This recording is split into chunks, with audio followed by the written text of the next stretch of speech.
is a presentation of Fox Sports. We are Blackmore. We are the Lions.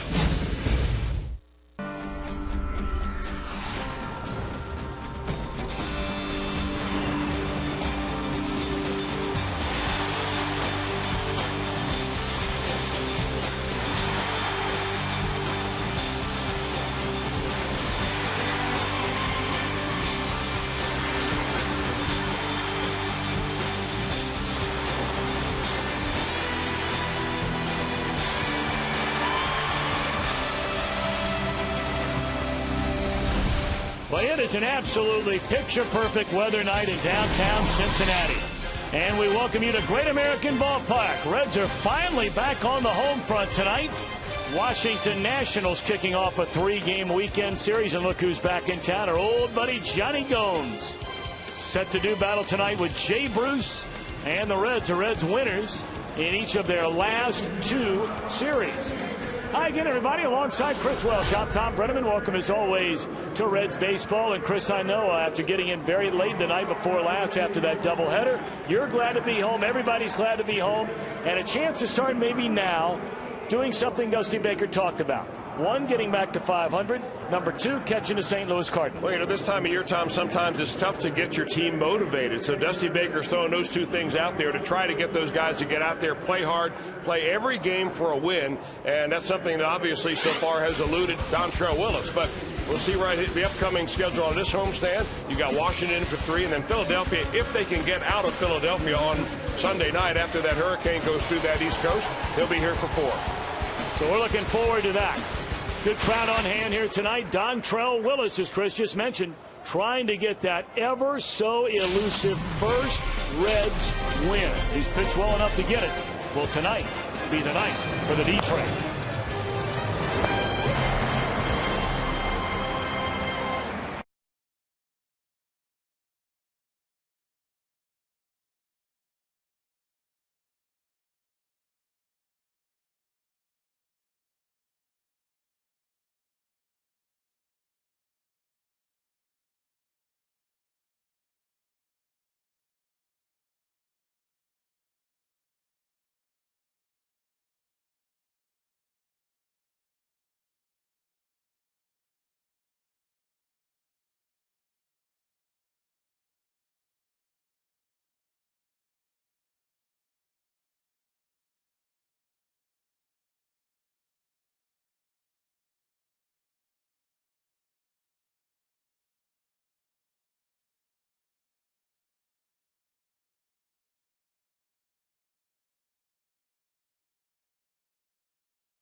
without the express written consent of the Cincinnati Reds.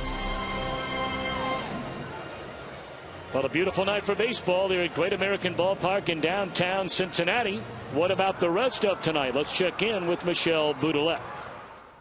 Perfect weather for the Reds game this evening. A few clouds around early on around first pitch, 79 degrees, but lots of sunshine by the 7th inning stretch as we drop down to 77. Clear skies by the end of the game, a comfortable 75. Also perfect weather for the fireworks this evening. Get out there and enjoy it. It'll be a great one.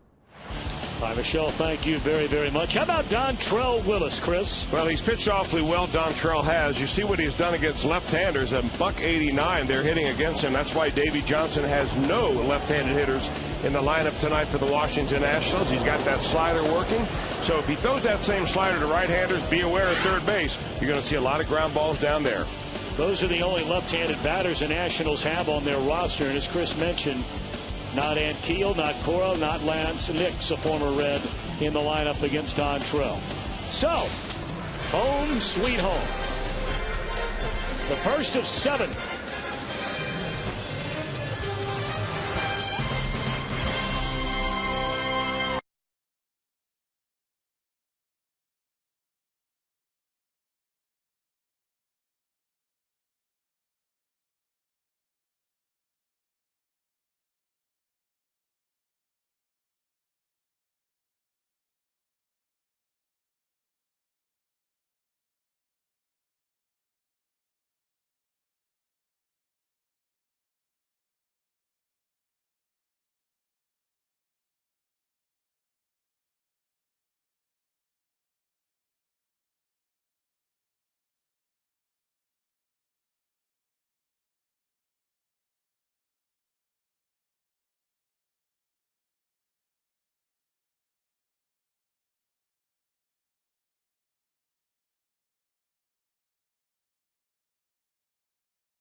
Baseball is brought to you by State Farm. For auto, home, life, and banking, get to a better state. By your local Ford dealer. Ford, drive one. By the Regional Tourism Network. Book your trip at CincinnatiUSA.com. And by Skyline Chili. Whenever you're feeling good and hungry, it's Skyline time.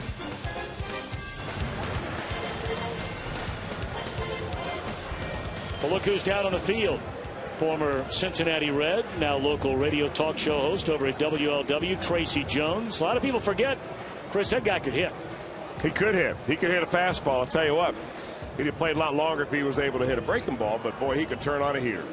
And of course, it harkens back to the devastating injury he had against the Montreal Expos, now turned Washington Nationals. Let's take a look at Davey Johnson's starting lineup here tonight, the former Red skipper. He and Desmond at short, Brian Bixler in center, with Ryan Zimmerman having a good year down at third. Michael Morris, a real good year at first. Jason Worth in right. Danny Espinosa, the rookie second baseman. Former Red Johnny Gomes out in left field, traded a month ago today. Wilson Ramos behind the plate, and former Yankee standout Chen-Ming Wong, trying to come all the way back from injury, is on the mound. Starting it for the Reds. 0-3, but a pretty good ERA of 4.1 is left-hander Dontrell Willis. Yeah, Dontrell has availed himself pretty well in each one of his starts so far this year, 8 of them. You see the numbers on Dontrell. He's a guy that has not walked that many batters, considering that was one reason why they kind of ran him out of baseball for a while. He won 2 games last year, 1 game in 2009, and did not win a game for Detroit in 2008. Looking for his first win here in 2011. And maybe tonight's the night. Ian Desmond, the shortstop, a .236 batter. First pitch is ball 1 away, and we are underway. Desmond runs well, has 20 stolen bases, 5 home runs, and 37 runs batted in. You see the numbers in the 3-game series when these two teams met a little more than a week ago in D.C., with the Nationals taking 2 out of 3.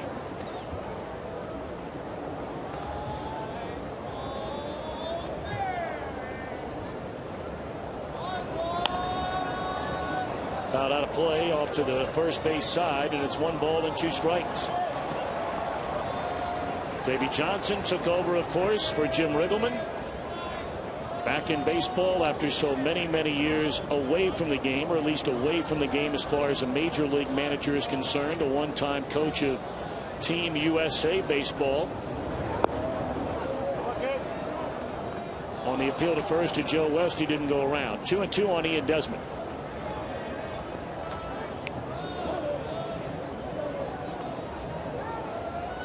Nationals 5 games under 500. But for them, certainly a more than a decent chance to race right by their win total from a year ago, which was 69. So here they are only 7 away from that number with 33 games left to go. Ball 4, and that's the way the first batter starts the game. Let's take a look at the Reds on defense, presented by Ford. Fred Lewis, the nod in left field. Drew Stubbs in center. Jay Bruce in right.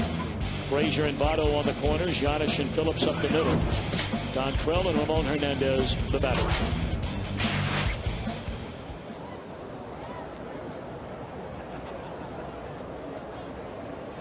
Left-handed batting Lewis getting the start tonight against Chien-Ming Wang.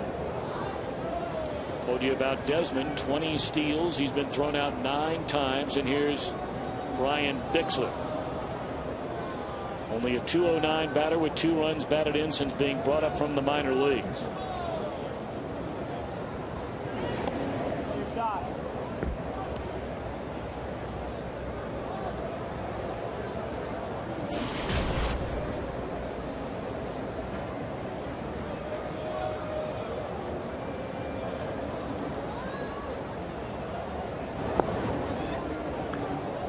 The Nationals are coming off a rather odd homestand.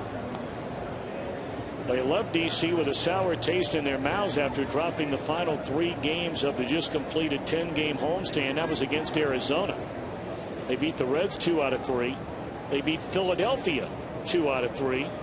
And then lost 3 out of 4 to the Diamondbacks, who still are one of the real surprise teams in all of baseball. Certainly the biggest surprise team in the National League. Arizona with a 3-game lead over the Giants in the National League West going into play tonight. Well, the Nationals, what we saw of them in Washington, Tom, was a team that does not look like they're all that far away from being pretty good next year. You get Steven Strasburg back next year. They've got a great back end of the bullpen. They need to tidy up their infield defense a little bit. But the way Michael Morse has played first base and Ryan Zimmerman at third, you think that they're pretty well set there on the corners.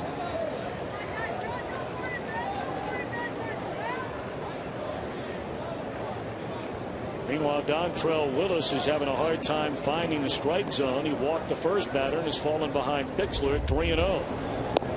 There's a strike. Well, you get to the point when you walk the first batter, then you go 3-0 to the next batter, that all you want to do is throw a strike. And sometimes that works against you. Slow your windup down a little bit. You don't become as aggressive, and you almost become a little dart thrower.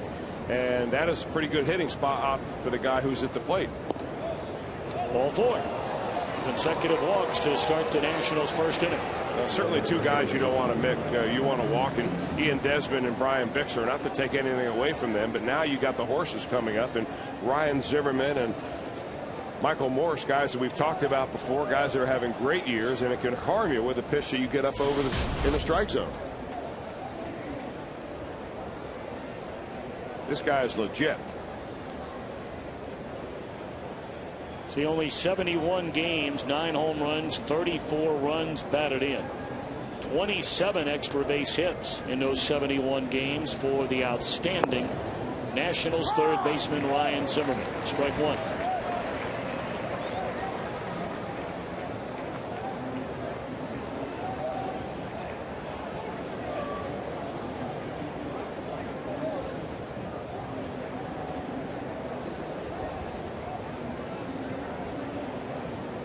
Red start play tonight, 2 games under 500. They've not been 500 since it was 44 and 44. That one fouled out of play, and Dontrella headed 0-2.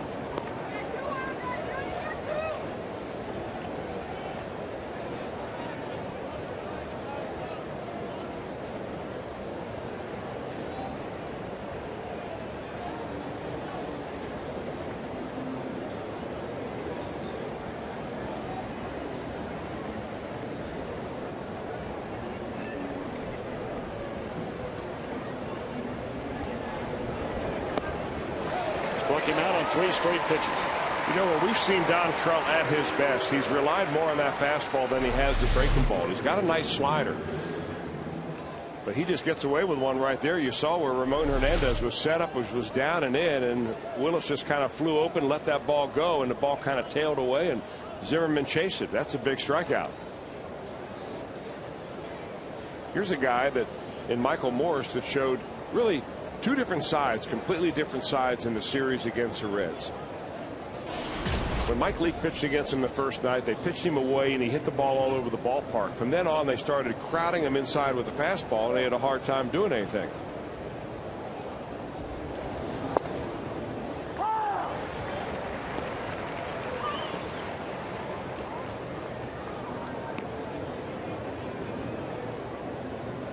Morse never really given a chance to play every day at the major league level. He spent 6 years in the minor leagues, first with the White Sox, and was traded over to the Mariners organization, broke into the big leagues in 2005.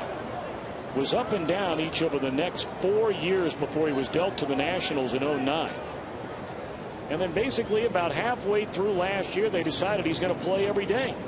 Hit 15 home runs, knocked in 41 runs, hit nearly 300. And this year has just had a very, very good season. He's been their most consistent offensive player the entire year.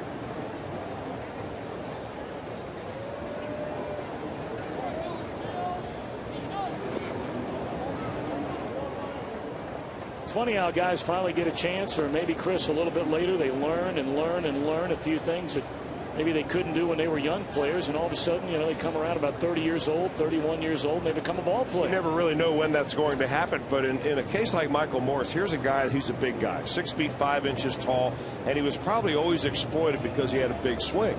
Well, he's finally learned how to lay off most of those inside pitches that gave him trouble. Tapper, and Frazier thought about a tag, still gets it out at first base, and they're 2 away in the inning.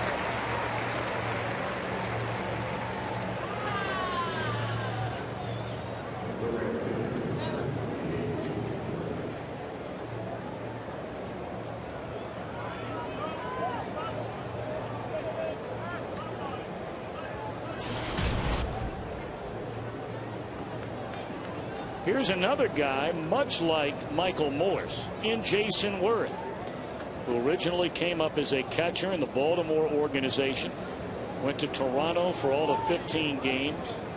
That was in 2002, 26 games in 2003. Then the everyday player with the Dodgers in 2004, put up very good numbers.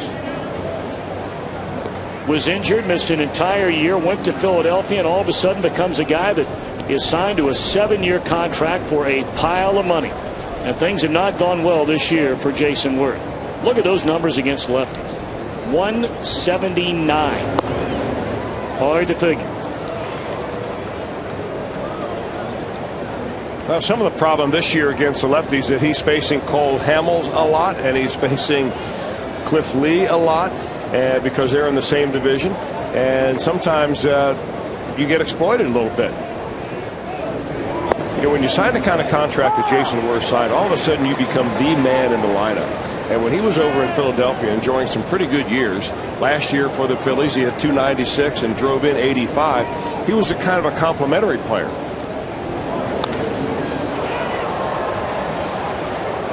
Down the left field line towards the corner, and Lewis runs out of room. So it really only works in the minds of general managers that you take a player and all of a sudden you award him a $100 million contract and you think he's going to be a $100 million value to you. What you've done is you've made him a $100 million player, but not necessarily from the baseball number standpoint, only from the bank account number standpoint. But if you're Jason Worth, are you going to turn that down? Absolutely not.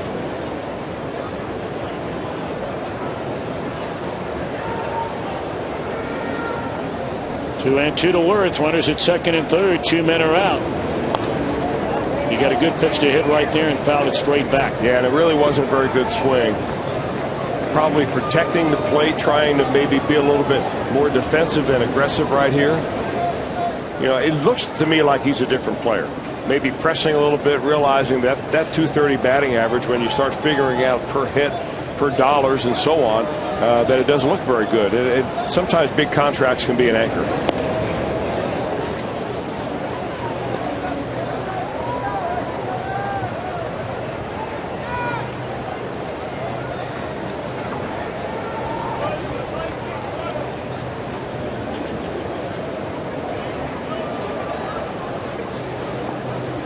Three and two on Worth. And Dontrell delivers, ground ball to short. So after walking the first two batters in the inning, Willis pops that fist in the glove. Happy with a scoreless Washington first inning.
Reds batting order in the bottom of the first inning. As Brandon Phillips again in the leadoff spot. Fred Lewis in left with Joey Votto at first. Jay Bruce in right. Ramon behind the plate and Drew Stubbs in center.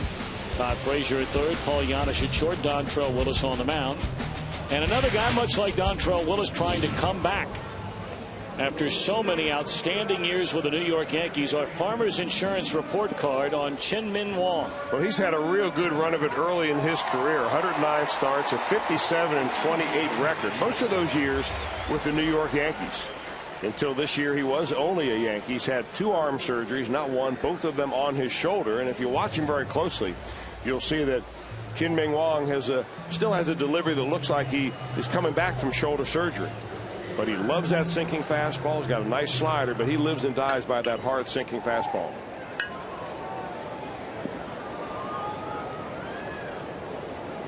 Well, ever since Brandon Phillips had that meeting with manager Dusty Baker asking to go into the leadoff spot, he has taken that proverbial bull by the horns and taken it and run with it. What a job he has done.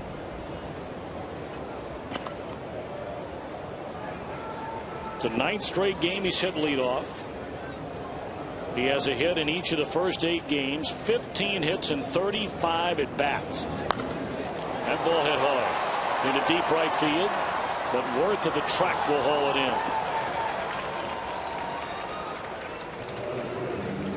Take a look at the Nationals defensively, presented by Ford. Gomes in familiar territory out in left field. Zimmerman so good down in third. And a battery of Wong and Ramos.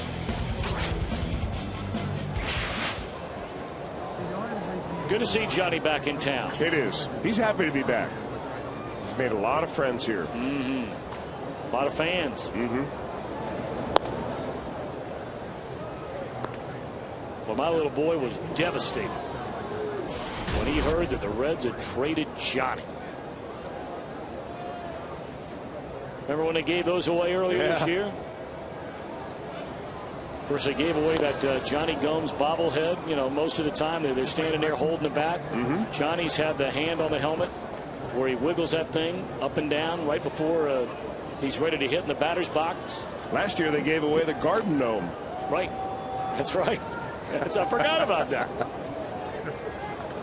You can fill a whole shelf with Johnny Gomes gear.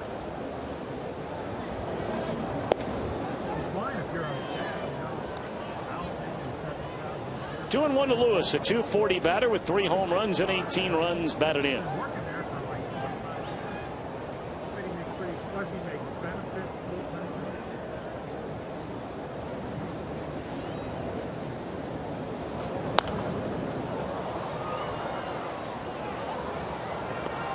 Night game tomorrow night, day game on Sunday. Then the Phillies in for 4. Well, how did the Reds end up drawing that stick? Playing the Phillies 4 there and 4 here.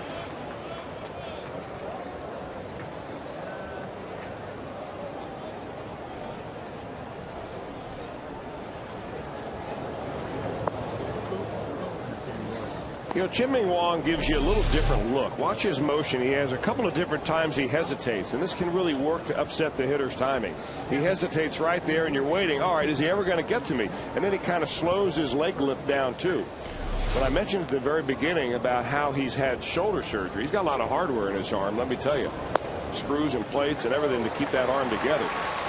But you can still watch his right arm as it comes through, and it's just not quite as free and easy as you would see out of a young pitcher that has never had arm problems before. But he's a battler. And I really do believe that that hesitation in his delivery has a lot to do with his success in keeping hitters off balance. Well, now the batter, Joey Votto. Batting average up to .328, 24 home runs, 84 runs batted in. Votto, of course, homered in each game of the doubleheader 2 days ago in Florida.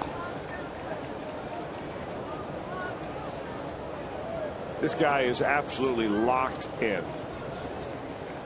I mean, he's worth the price of admission just coming down to the ballpark and watching him play, because rarely do you see a player of his caliber locked in for as long as he has been. I mean, just seeing the ball great. And one of the ways that you tell is that you watch him take a pitch. That pitch might be a half an inch off the plate, and he's watching it but not lunging at it like, can I hit this or not? He's made his mind up way before then whether he's going to swing or not. Votto has the longest current on-base streak in the major leagues, 28 consecutive games going back to the final week of July. He's the only player in Major League Baseball with 2 streaks this year of at least 25 in a row of reaching base. He had the 33-gamer, you may remember, to begin the season. And look what he's done here during his 10-game hit streak. 13 runs batted in. Runner going, and a throw down to second is not going to be in time. Give Fred Lewis his second stolen base.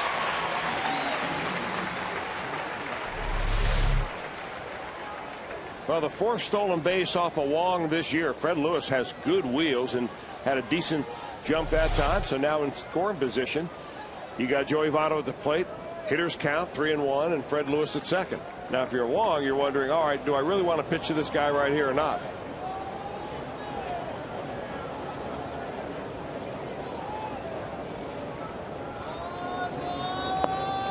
Finally walked him. Votto continues to lead the major leagues in that category as well. Walks. You know, you can get, I'll take a guy anytime. The stats that you read about Joey Votto, about having those long streaks of getting on base. Hit streaks have all the sizzle. You know, the closer and closer you get to Joe DiMaggio.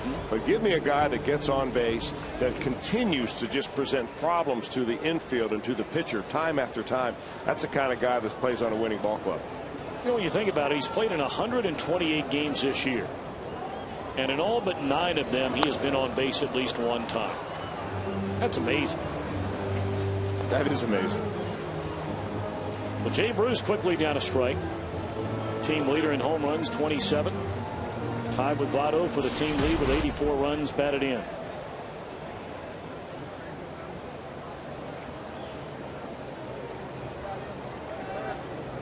Well, the Nationals stranded 2 in the top of the inning. Reds trying to avoid doing that here in the bottom half. 1-1 to Jay Bruce. Jay recognized on the field before the game tonight for winning the National League's Player of the Week award last week. Second time he's won that this year.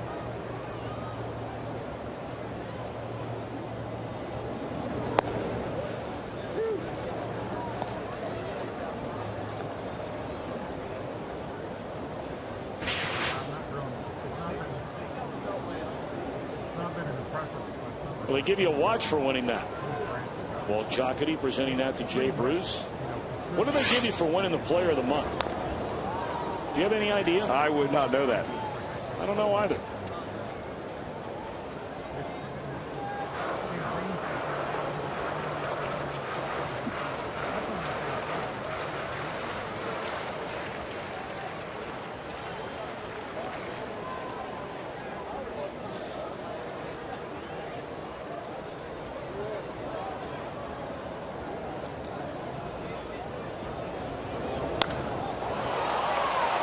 In the air to left field, backing up on it is Gomes, and at the track he'll make the catch. Lewis is going to come to third, and he slides in safely, and trailing behind him to advance as well as Joey Votto. 2 out.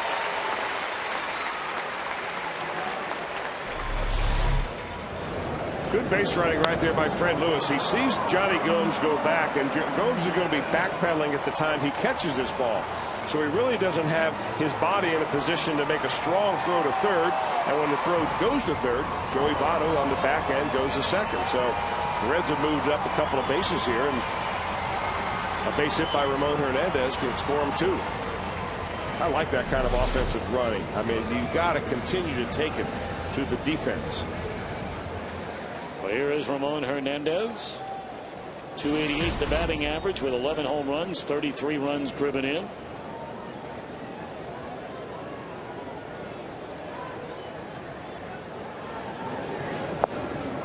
Fooled him badly with a breaking ball there. Now, guessing fastball first pitch.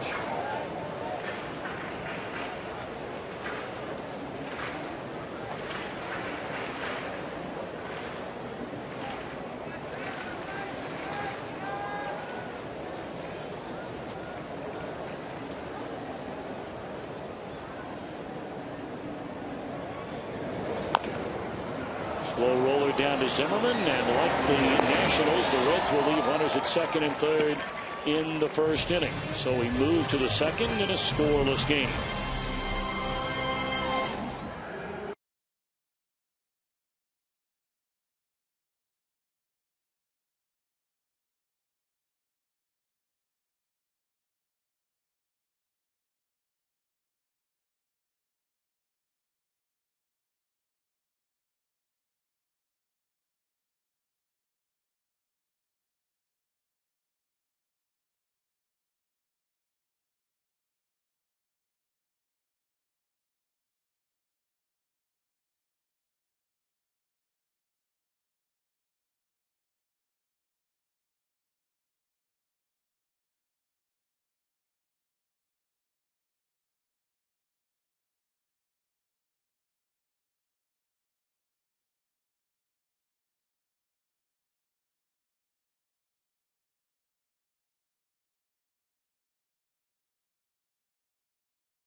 serious lawyers for serious injuries.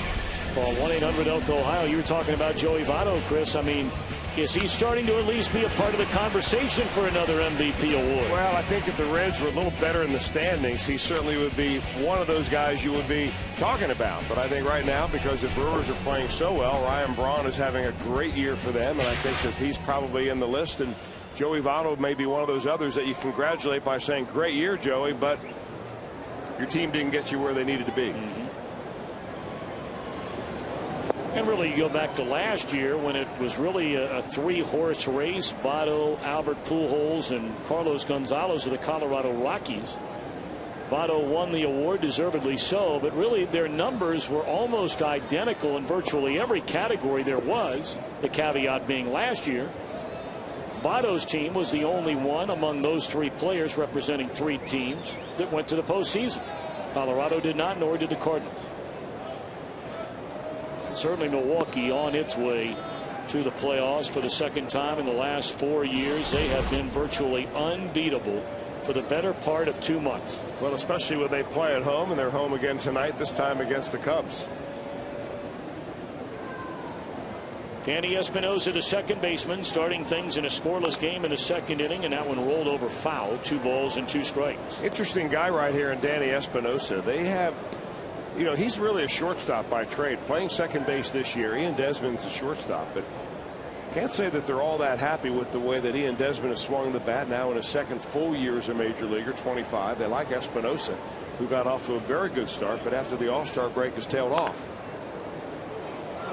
Off the glove of Frazier. That was probably going to be an infield hit anyway, but now trying to make it a double and getting there safely is Espinosa.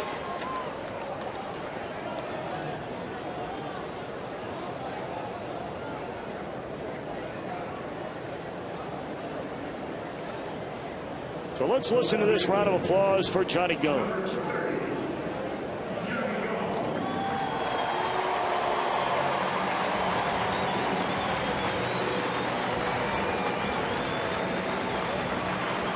Polite round of applause, I guess the best way to describe it.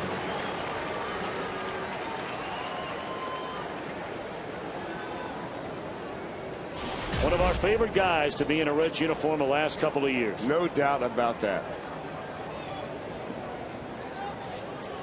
And that goes not only for fans, but his teammates.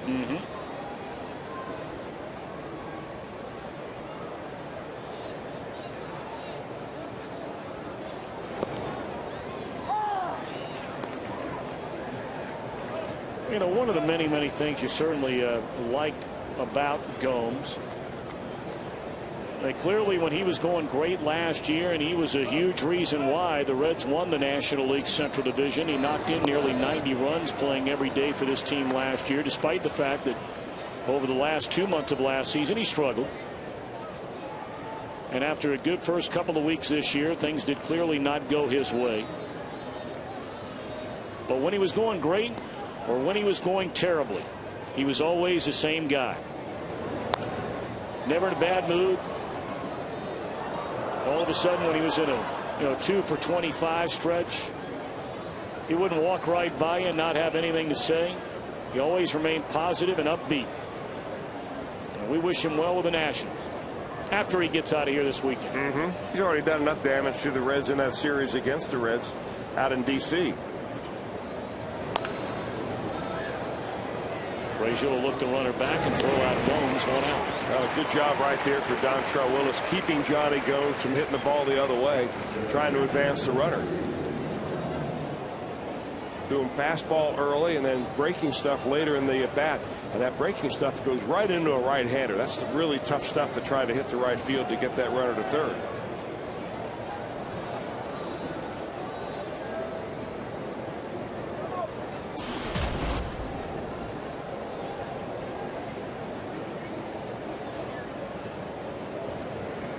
Now the number 8 hitcher, the catcher Wilson Ramos. He looks at a breaking ball, strike 1.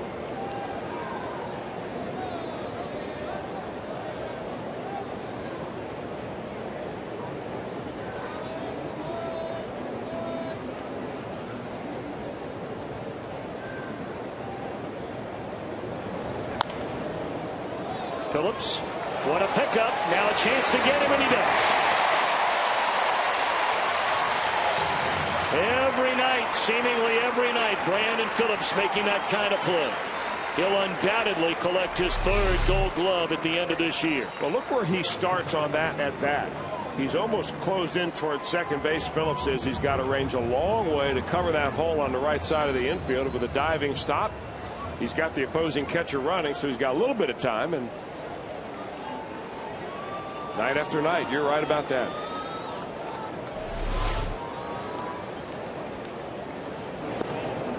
So now the pitcher, Wong, looks at ball 1 down low. He is hitless since coming all the way back after missing all of last year. Tonight making his 6th start. He's hitless in 9 at bats.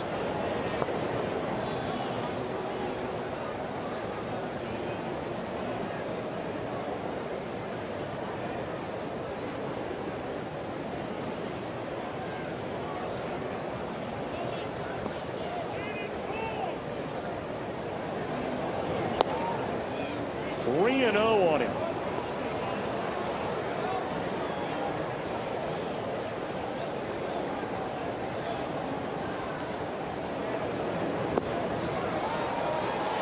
And there's ball 4.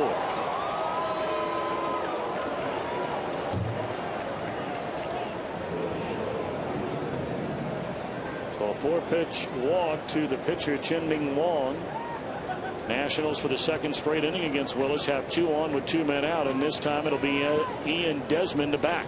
Well, you know, when you don't stay aggressive as a pitcher, you end up kind of getting out of your delivery a little bit, and you're trying to aim the ball in there. And I mean, it happens to 10-year-olds and it happens to 30-year-olds.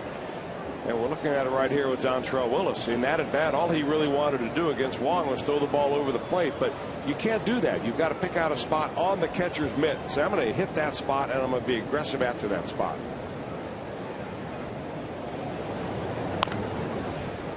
Crowder down to 3rd, and Frazier with a good throw, and that'll retire the side.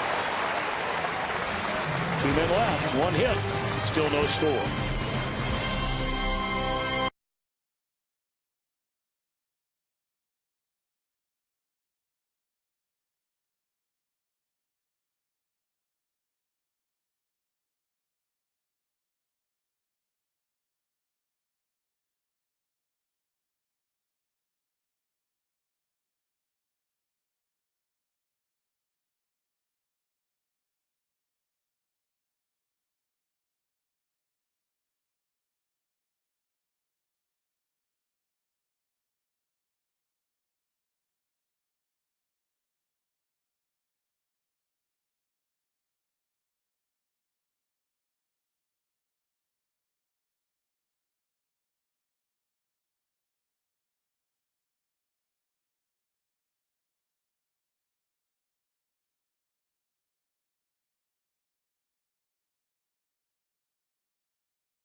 Ohio.com takes high school football fans to the next level with multiple games streamed live in Prep Zone.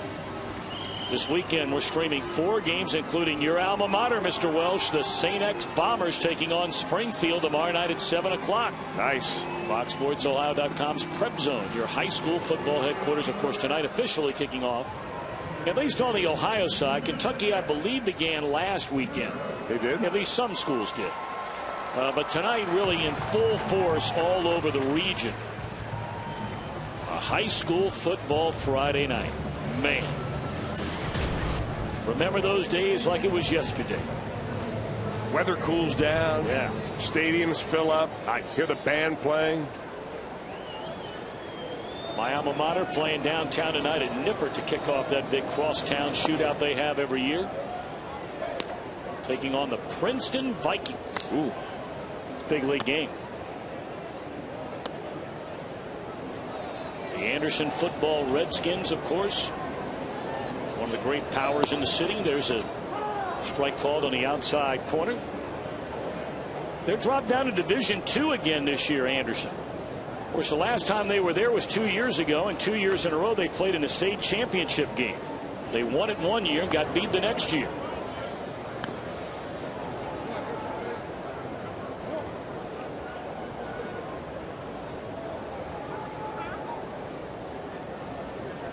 Two and one on Drew Stubbs. Scoreless game. Reds bat here in the bottom of the second inning against Chen Ming Wong, and that is a foul ball.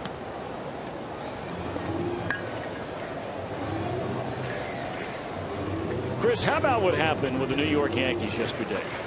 You know, there are a lot of things that happen statistically in a game overloaded with stats, but just the very thought, and I didn't watch the game, but the very thought of a team hitting 3 grand slams in one game. That is just astounding. They scored 22 runs, 12 of the 22 on 3 swings of the bat.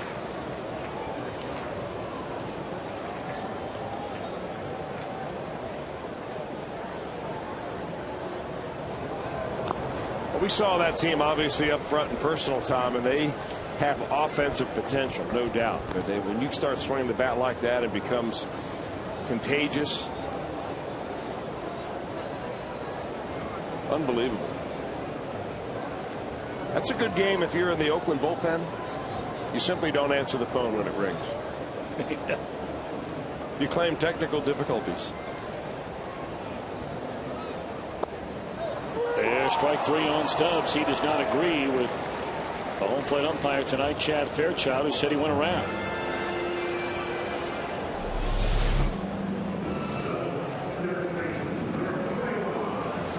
Well, whether he went around or not, the ball looks like, at least from our box tracks, that it's right about a perfect pitch by Wong. On the knees, on the black.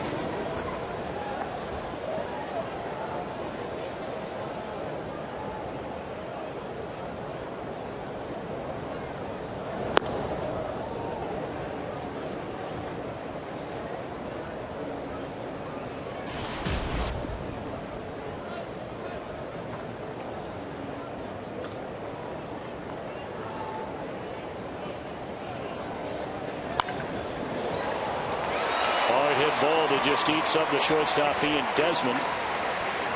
And Frazier aboard with 1 out in the inning. Ball hit very sharply by Todd Frazier. He's showing us something here. And kind of a funny way that Desmond decided to go about that ball. Decided not to get his body in front of the ball, but kind of play it off on his side, tilting his glove in a very awkward manner. He couldn't decide whether he wanted to backhand that ball with the thumb down or try to keep his fingers down on that, the way he had the glove position. 34 errors last year. Now Paul Yanish, a batter, 214 without a home run and 19 runs driven in. He looks at a strike. That has scored an error on the national shortstop, Ian Desmond.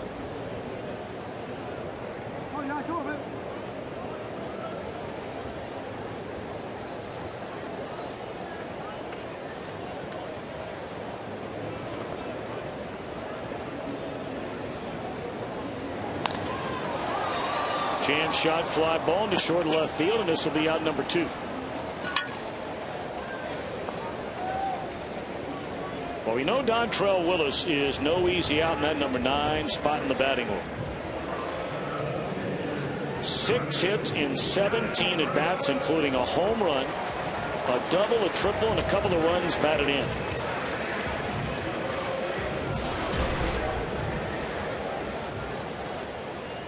Look at those career numbers for him against the Nationals.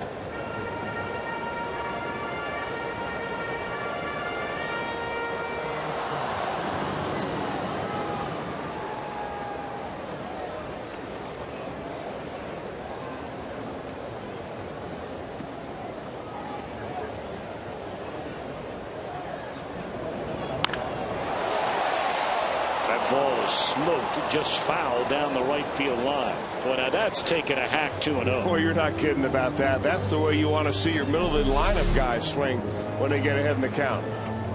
He gets a fastball just about thigh high and almost keeps it fair down the line for extra bases. You know, through the history of baseball and the more recent history, you've heard, I believe, far too frequently, some good hitting pitchers, and you'll say, guys, you know, hey, if he wasn't a pitcher, maybe you could make him an everyday player. Well, there's one guy here tonight that's done that. There's a base hit in the right field, and on to third goes Todd Frazier. That, of course, is Rick Ankiel. He's done that in his career. And while they say some other guys could do it, I don't buy it. I do buy it, though, with Dontrell Willis. Do you? Yeah, I do. I think he's one guy because he's got such a good swing. He's got, obviously, great hand-eye coordination. That's the #1 thing a hitter has to have. And if you're not convinced by watching him during the game, come on out early and watch him take batting practice. And this guy hits the ball, I mean, all over the ballpark and out of the ballpark. Another guy I think could have done it going back to his heyday was Dwight Gooden. Good enough athlete, really swung the bat. Might have been a center fielder. They said the same about Jim Palmer. Really? Yeah. I didn't know that. Of course, back in those days, that's when the pitchers were hitting in the American League.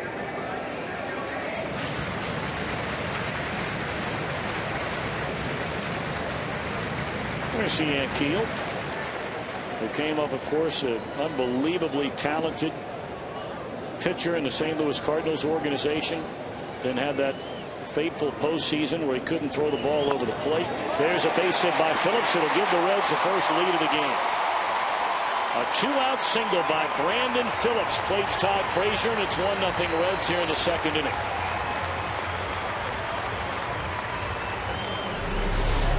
Brandon hit a line drive to right field the first time up, and he really stays right on this pitch. A pretty good looking slider from Wong as he hits the outside corner with it, but Brandon stays back on it and comes up with a clutch run batted in. That's 71 RBIs on the year now for Brandon Phillips, and that batting average continues to creep up close to 300. You know, you can really see the difference in approach that Brandon has had since he's really adopted and bought into being the leadoff hitter. He's been there a few other times. I never really got the feeling that he wanted to be there on a full-time basis until this time when he went to Dusty Baker and said, hey, Skip put me in there. We need a jolt. I'm the one to do it right here. Get me at the top of the order.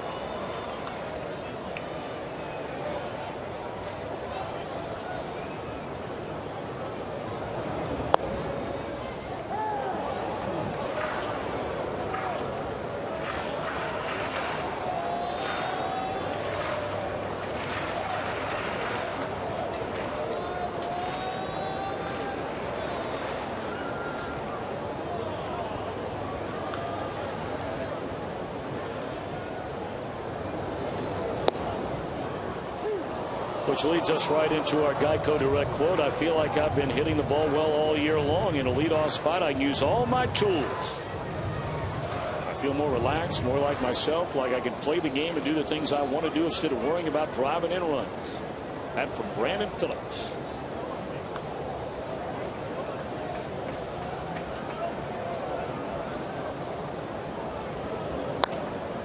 Still 1-2 strikes on Fred Lewis.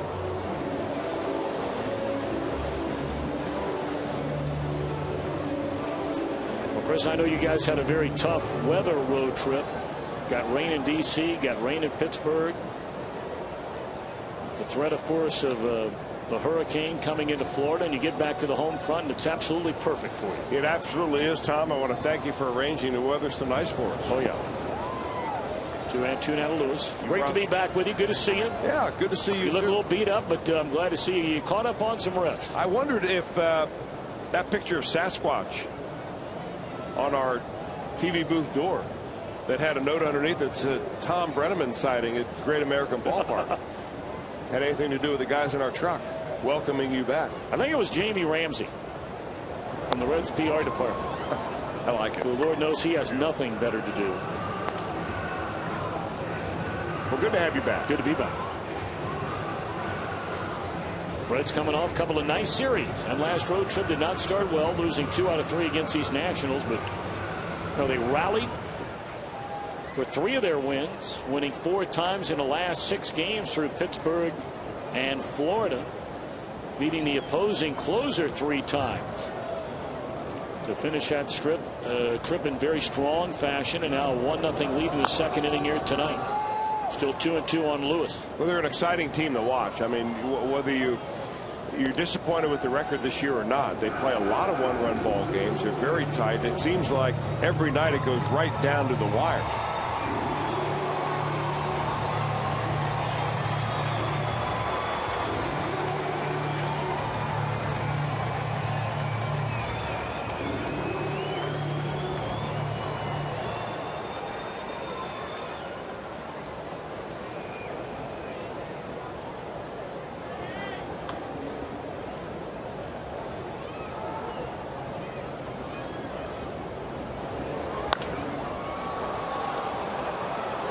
Field line, a long run for Johnny Gomes, and he'll get to it in foul ground. That'll retire the side, but the Reds take advantage of an error to score the game's first run.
Live on Fox Sports Ohio. Reds Live presented by Ray St. Clair Roofing. Of course, every Friday night is game show night on Reds Live, and Jim Day and Jeff Pecoro handling that tonight.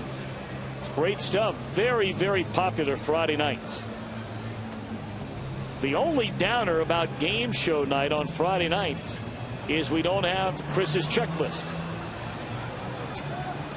And I know you, like me, very much look forward to that. Something to sort of hang your hat on before every game gets started.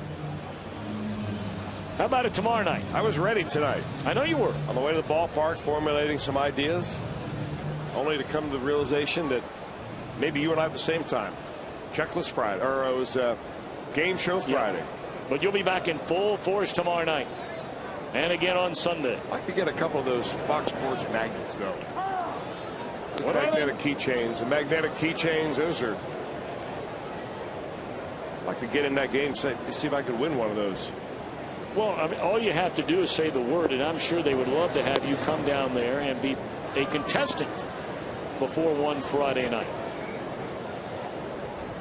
I think they have a pretty tight auditioning process. Not really. Believe me. Not really at all.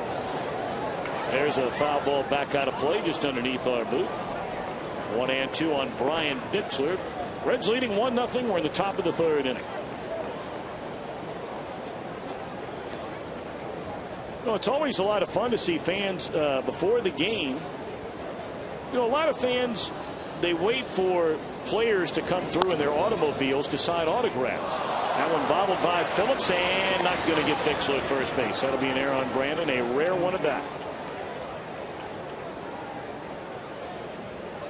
Well, you can watch Reds baseball virtually every night and rarely ever see this. When he gets in front of the ball, gets down on it, it just took a bad hop on him, and when it did come up, it bounced off his body. Still stayed with it. Bixler runs fast enough, though, that if you give him an extra shot, he'll make it to first base. But that is the way that if you bobble a ball at first, that's the way you jump on it immediately. Because you never know. If a guy stumbles out of the batter's box, you still may have a chance. If he's not a fast runner, you have a chance. And that's a good lesson for young players to learn watching Brandon Phillips. Not only how he makes tremendous plays, but how he stays after a ball that he bobbles, just in case he can make something out of nothing. Well, Brandon talking to himself over there, still upset about that play. Bixler with a huge lead. 4 steals in 5 attempts. And now Zimmerman. He struck out his first time up, and it's 1-1 this time. You know, finish that thought. A lot of the fans, they wait for the players to come in down along Mering Way to pull in the garage, and then they're all ready to go to get in line when the gates open on Fridays to try to become a contestant. There's a fly ball in the right. Easy play for Jay Bruce. 1 out.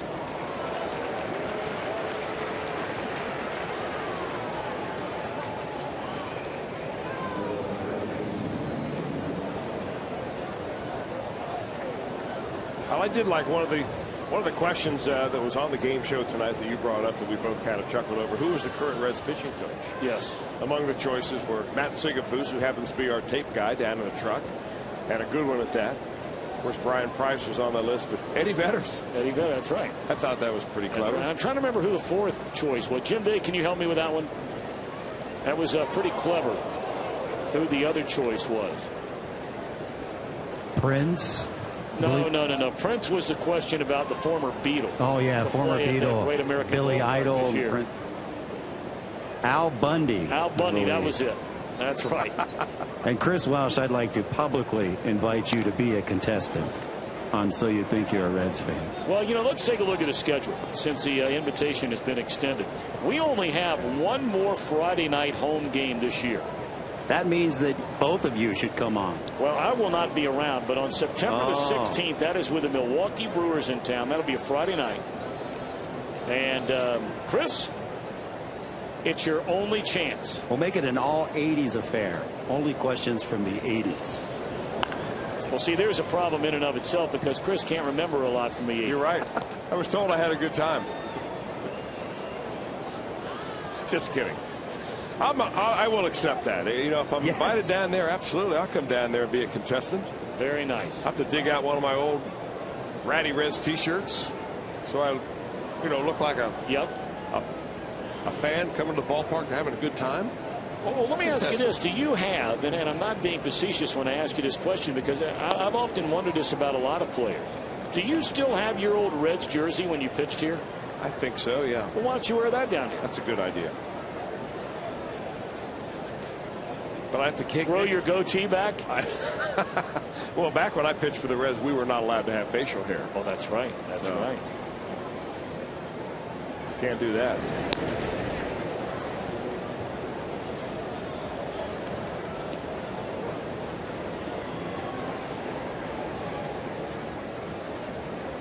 One on, one out. Reds leading 1-0. We're in the 3rd. And it's 1 ball and 2 strikes on Michael Morse. Again, a real big lead over there at first by Bixler. And it's swung on and dropped foul and out of play. Well, you know, you can get a bigger lead off a left-handed pitcher than you can off most right-handers. Right-handers concentrate on shutting the running game down by being quick to first base and compact and quick to home. Left-handers really rely more on being deceptive, and that doesn't necessarily mean being quick. Now, the only way that really Don Trell can keep him closer to first base is to have that little step-off move where you come, you take your side, and then you step your left foot off the rubber real quickly and you flip it over there.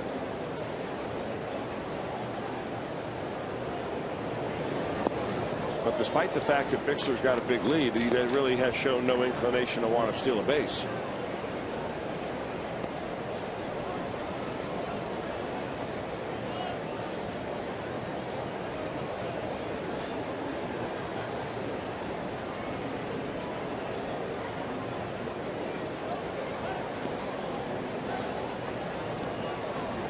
2-2 the count on Morse, and a bouncing ball through the hole in the left field, a base hit. So Bixler on to second base. This is the third straight inning. The Nationals have put 2 on.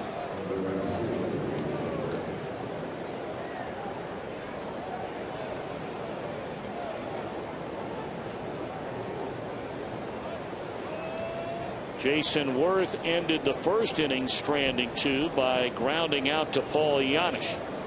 He'll bat with 2 on and 1 out here in the third.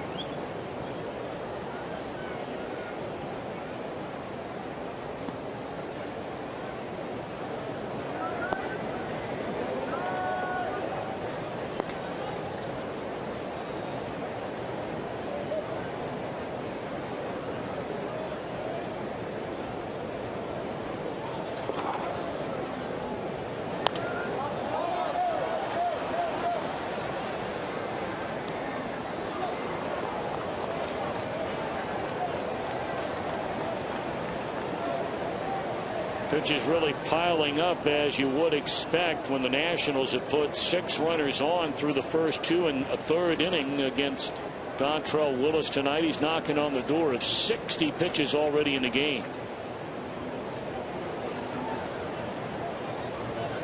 1-1 on Jason Worth, and here it comes.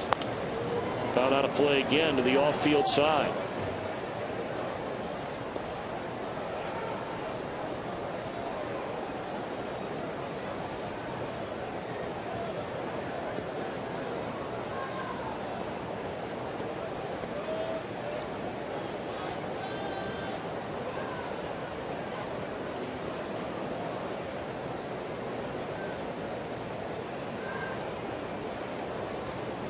Well, shaking off Hernandez, now says okay, and again it's a very defensive swing by Worth. Boy, who knows, the next pitch he may hit one in the second deck, but this is nowhere close to resemble the guy we've seen in Philadelphia the last 2 years. Well, a lot of people are saying that because he had so much protection in that lineup with Philadelphia that he could be more aggressive, and he would be a guy that would be down in the order a little bit.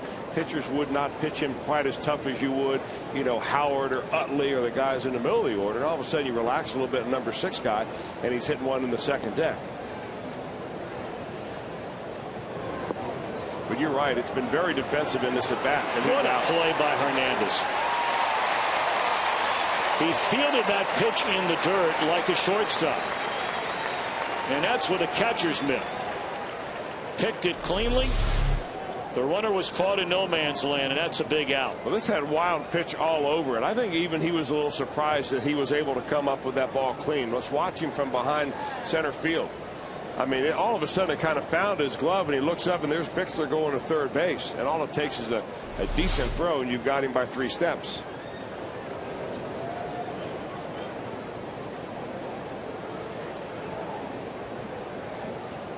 Two and two the count now on Worth with 2 men out, and there's a weak ground ball to Janisch. The short way will end the inning, so Dontrell for a 3rd straight inning wiggles off the hook. 1 man left, 1-0, Reds in front.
Reds player hits a Toyota sign during our game tonight. Stephanie Hooby of Loveland, Ohio, will win the beautiful new Tundra on display here at Great American Ballpark. So Stephanie, good luck. I hope I have pronounced your name correctly. Joey Votto, first pitch swinging. Nice diving play to the right of the first baseman, Michael Morse. One pitch and one out.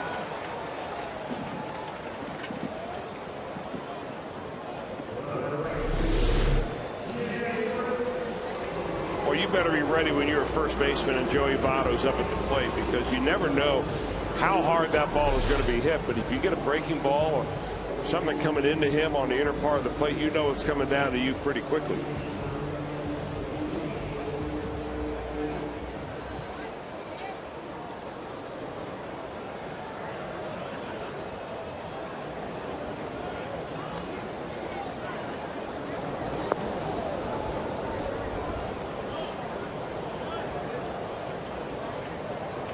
Ball one to Jay Bruce. He flied out to left field his first time up.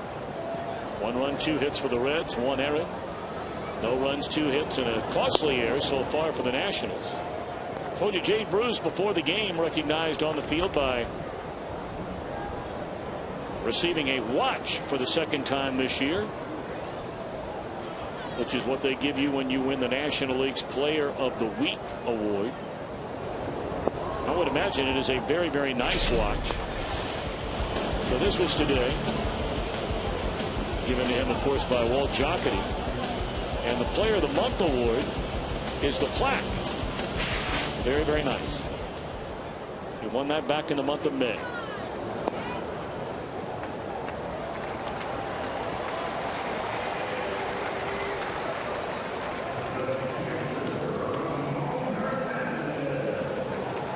Third walk of the game issued by Wong. The other 2 came consecutively to Lewis and Votto in the first inning. So Jay, a 1-out base runner for Ramon Hernandez, who grounded to third his first time up tonight.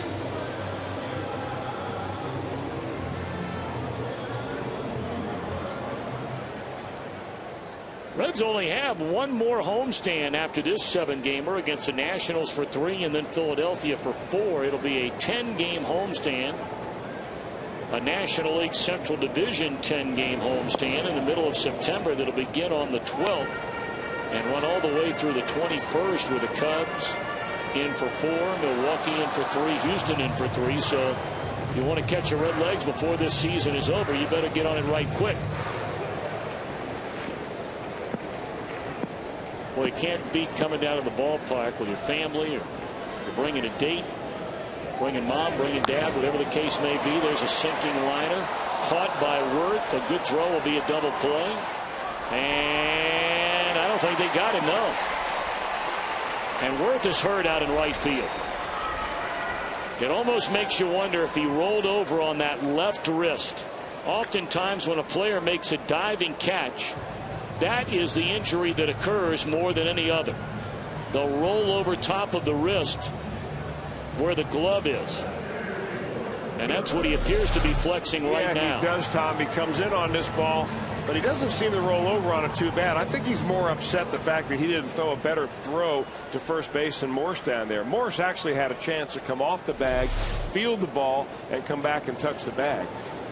But of course, that's a lot easier said from up here than it is down there when that play is happening. Of course, the guy who was running there knows all about rolling over on making a diving catch in the outfield, Jay Bruce, because that's when he broke his wrist 2 years ago. Yeah. Thankfully, Worth did not do that here.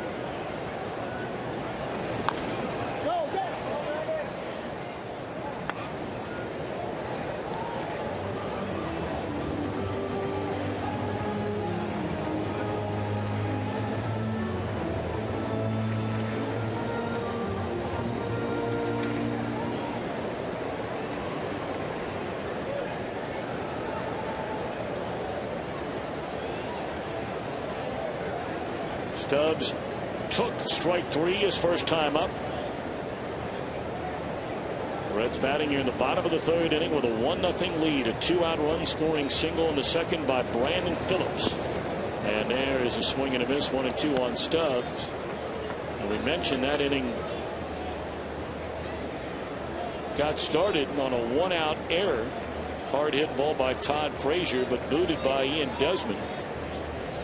Dontrell Willis kept the inning alive with a base hit into right, setting the stage for Phillips, who knocked in the game's only run.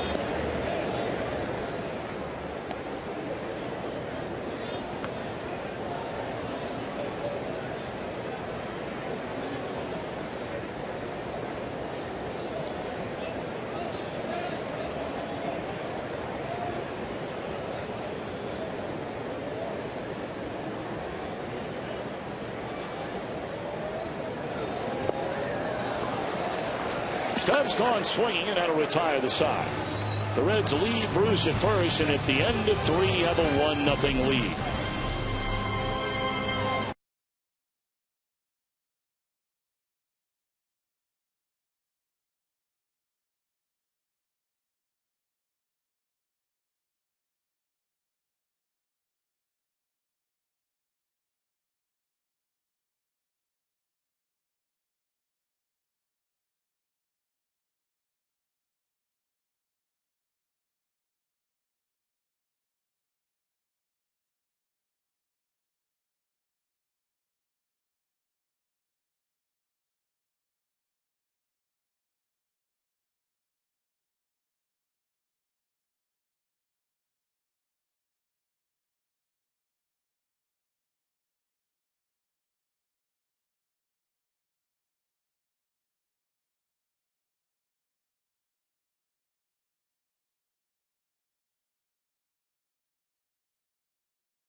Proudly serving America's restaurants, schools, retailers, and our military around the world. JTM Food Group.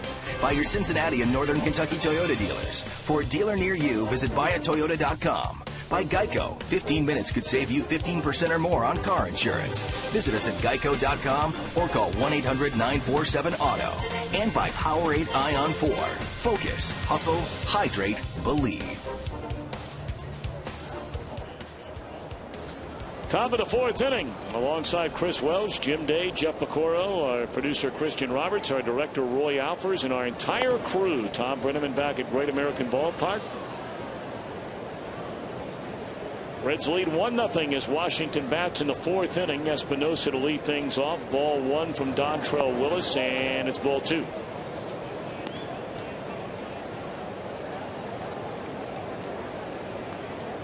Joe Luckup again with us tonight in the booth on stats. Jesse Jackson with us every single night.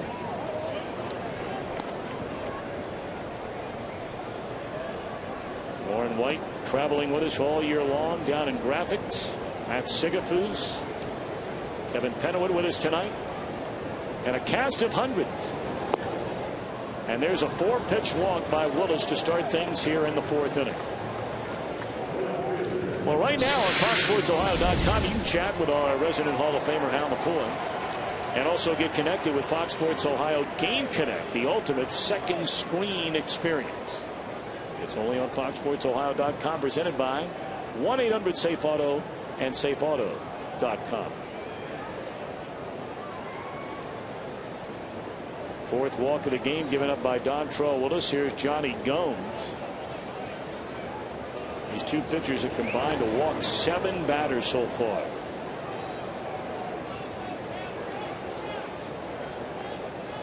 Hey, Reds fans, if you're in the restaurant industry, let JTM Food Group help you with great tasting products for your menu. Inspired solutions and better results. JTM.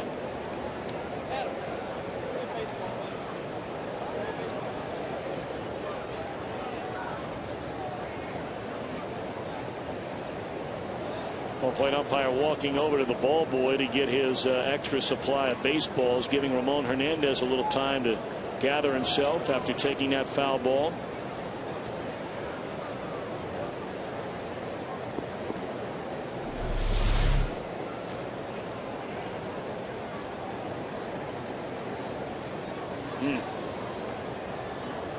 Well, they put a pad there to protect you against that, and that ball missed the pad entirely. When he went to reach for it, the pad kind of moved out of the way, and it hit him right on the shoulder.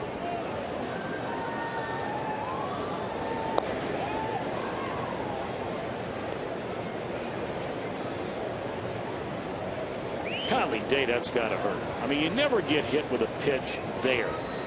No, you don't. You know, you get hit on a pitch on a shoulder, you know, on the back part of the shoulder, around the lat maybe. But you never get hit right there in the front part of the shoulder close to your collarbone. Golly day, that's got to hurt.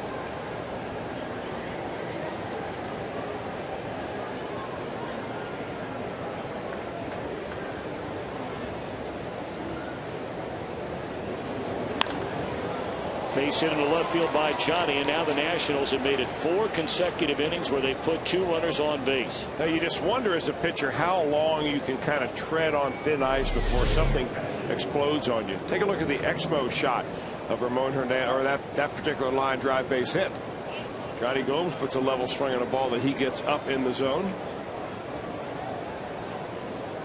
You know, this is, and Dusty Baker's used this term. In fact, you go back all the way when probably Babe Ruth was playing. This time of year, it's salary drive time. And you got to figure that for Dontrelle Willis, this is this opportunity where he's trying to prove to the Reds that he's worth some, I don't know, guaranteed contract or guaranteed money for next year. That he will be signed and be figured in at the start of spring training as one of the 5 starters. And how you finish between now and the end of the year may say a lot about that. That ball driven into deep right field, and finally the Nationals have cashed in. The number 8 hitter in the lineup, Wilson Ramos, hits his 11th home run, and the Nationals have a 2-run lead, 3-1 game. Well, Ramos hit a ball very similar to that in Washington, except it stayed in the ballpark for a double.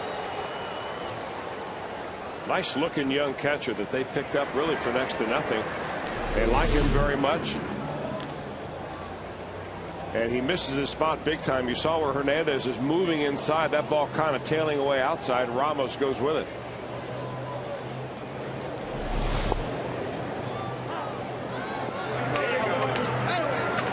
Well, the inning began with a walk, followed by a single, now a home run from Ramos, and it's a 3-1 Nationals lead. Wong walked his first time up, bounces out to Phillips this time.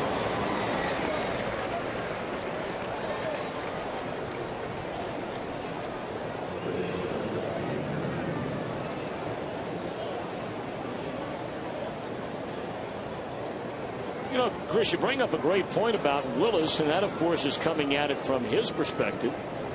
From the Reds' point of view, I would imagine that Walt Jocketty and all the baseball people, Jerry Walker and those around Walt Jocketty, along with, of course, Brian Price, Dusty Baker, and many others that will be part of the decision-making team.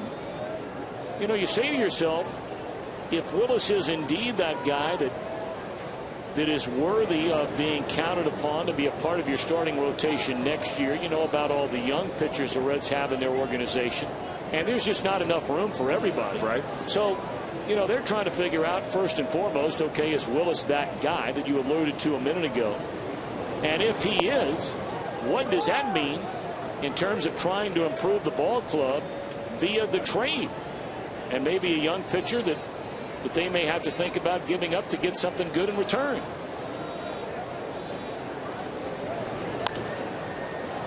Popped up down the right field line into foul territory and unreachable by Votto or Phillips or Bruce. You know, Tom, coming out of spring training, one of the strengths of this ball club and organization was the starting pitching and the depth thereof, either at the major league level or right there at the cusp of being on the major leagues.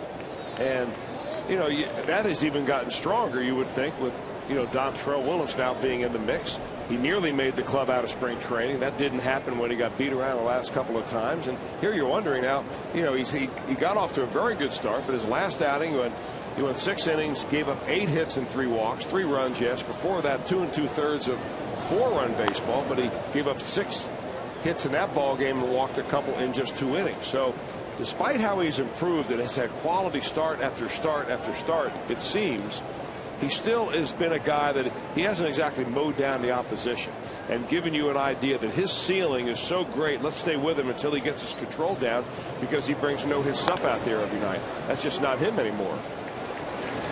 But he battles you and battles you and battles you, and even though he gave up 3 runs right here in this inning, this may be the last time the Nationals score off of him. He's not an easy guy to make a decision out of, really, actually, and that's probably the position the Reds are in. Really, the Reds have a challenging number of decisions to make in regard to some of their young pitchers. I think it's safe to say that of all the young guys, and you take Cueto out of the mix because he's among the best pitchers in the league. Lowest ERA in the league. After beginning the year on the disabled list, he has just been sensational. But then of the rest of the pack of young guys, clearly this year has been a dramatic step backwards for Edinson Volquez. It's been a dramatic step forward in the very short career of Mike Leake. He's a guy that looks like you can count on for a long, long time to come. I agree. Then you get into Homer Bailey and Travis Wood, and you say, okay, what have you learned about those guys this year? How much importance do you put on this year for both Bailey and Wood, because Wood was so good for you last year? We'll talk more about that when we return in the bottom of the inning. A 3-run home run by Ramos is giving Washington a 2-run lead.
You can still make a reservation between now and the end of the year. It's awesome. Located directly above the owner's suite behind the plate. Covered outdoor area. You can host your group of 30 to 48. Call the Reds Group Sales Department right now, 765-7600, if you're interested in the front gate luxury suite. That is the prime time spot, especially on a fireworks Friday. We rented that thing out for a charity event a couple of years ago. Then when the game was over, went sliding over there to watch the fireworks, as we will have again here tonight after the ball game. Nice. Apparently Brandon Phillips has been the guy that chose the music they put the fireworks to after the ball game tonight. Actually called the Brandon Phillips Fireworks Jam. He's picked the soundtrack, and so all the songs that will be playing during the fireworks tonight will be all picked out by that dude BP. Todd Frazier reached on an error by the shortstop his first time up. Pretty slick pickup right there by Zimmerman. 1 out. I'm not so sure there's a player in the league that does that particular play any better than Ryan Zimmerman. And we saw him do this so many times when the Reds were in D.C. Coming in, fielding it, throwing it on his right leg, and he's turned himself into a real nice player. I mean, as solid as they get.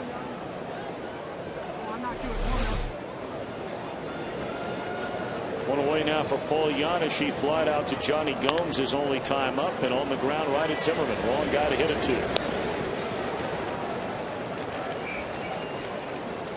All right, Chris, how about our AT&T trivia question tonight? All right, what team was the first to have 3 players with 40-plus home runs in a season? What team was the first team to have 3 players with 40 home runs in a season? You know, it's funny. You know, everybody, when you're a kid, you remember something. And in this case, this was the cover of a Sports Illustrated. I've never been a big SI guy, but I'll never forget the cover for some reason. That is the answer to this trivia question. There's a drive into left center field off the bat of Dontrell Willis. And he is 2 for 2 with a single and now a double.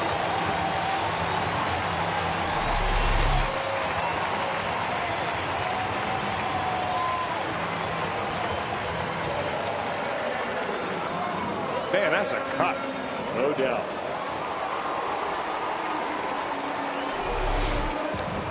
Dontrell Willis, he is safe at second base. He is safe and secure. New York life. You know, you and Jim Kelch didn't do that. He didn't get the memo about me saying the tagline New York life. He just flowed right on through it. I heard Jim Day did do it. Yeah, he did. Nice. Have to get on Kelch about that. Well, teamwork, you know. Yeah, that's right. Well, Brandon had a 2-out run scoring single to knock in the Reds' only run in the second inning. He'll try and do it again here in the fourth. And it's not in the cards. On the ground to short. A 6-pitch inning for Chien-Ming Wang. And to 4, Nationals lead 3-1.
Football game of the week presented by Russell Athletic goes to Oklahoma, the #1 team in the land.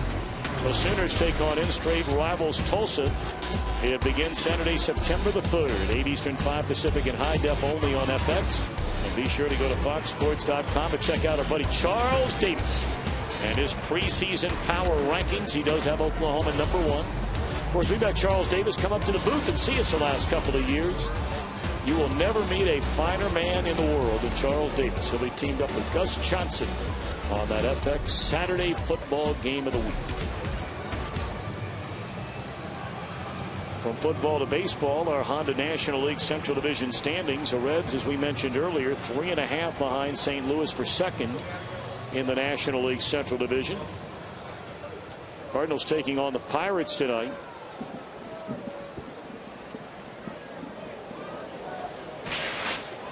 But the Reds have not been at 500 since it was 44-44 back on July the 6th. And they're 2 games under going into play tonight.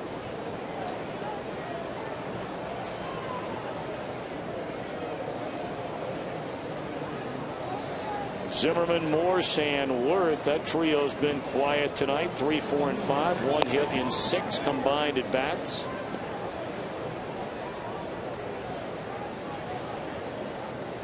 Morse with a lone hit.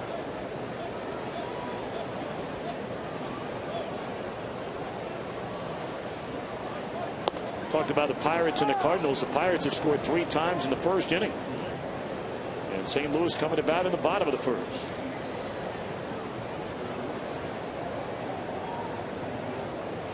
In this one, the Reds got a single to drive in a run from Brandon Phillips in the second inning, but the Nationals scored 3 times on a 3-run home run by catcher Wilson Ramos in the fourth.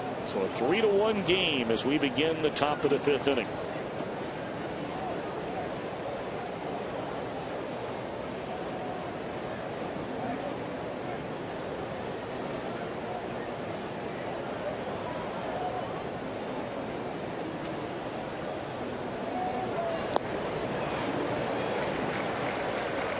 Zimmerman out of there on strikes, and that's the second of the game. Both strikeouts for Willis have come against Ryan Zimmerman. Well, the last time he got a strikeout off of Zimmerman, it was a fastball in the first inning. Nationals had a couple of runners on as Zimmerman chased a pitch out of the strike zone. He just does not look like he sees the ball very well coming out of Dontrell's hand.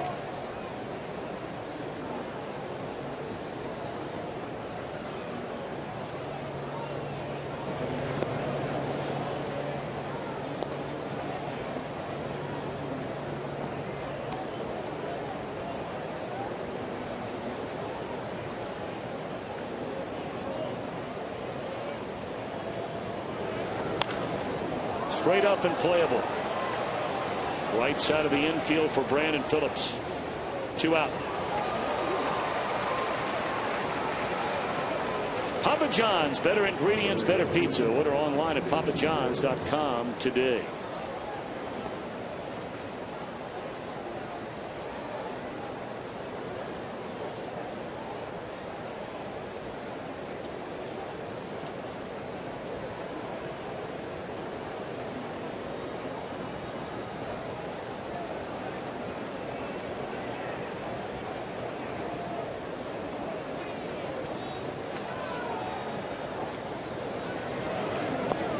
Good breaking ball that fools Jason Worth for strike 1. Worth is grounded to short twice. Well, Willis could use a quick, efficient inning. The Nationals had put at least 2 runners on in each of the first 4 innings of the game. And now the first 2 set down to start the 5th.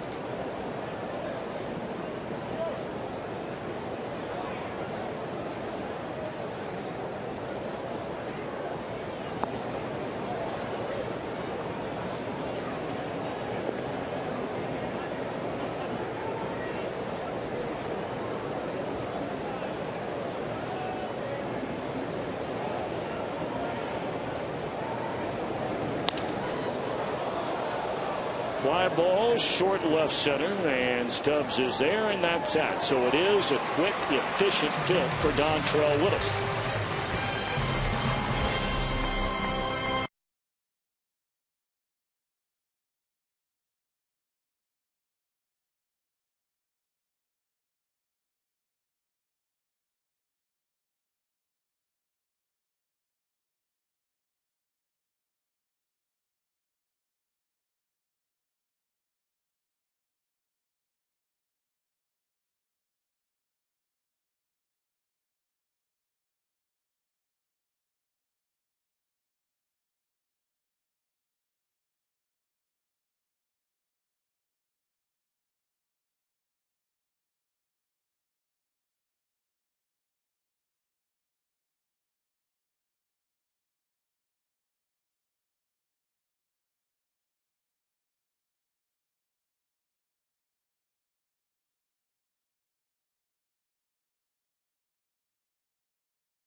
Picnic 10. You can enjoy a private ballpark buffet before the game and head to your seats for all the action. Call the Reds Group Sales Department at 765-7600 or visit reds.com/groups for information. Always a great time to enjoy Reds baseball with a group. Fred Lewis 2, 3, and 4 to start things against Chen-Ming Wong, coming off a 6-pitch 4th inning. The Nationals leading 3-1.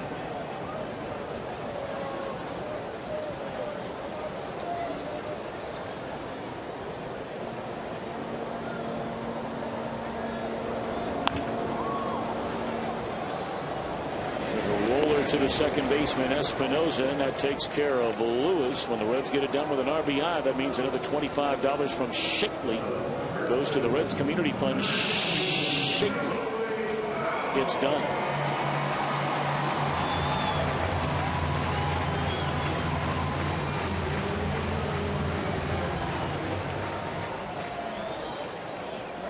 Joey Votto has walked and had a hit taken away by Michael Morse, his counterpart, on a diving play to his right, his last time up in the 3rd inning.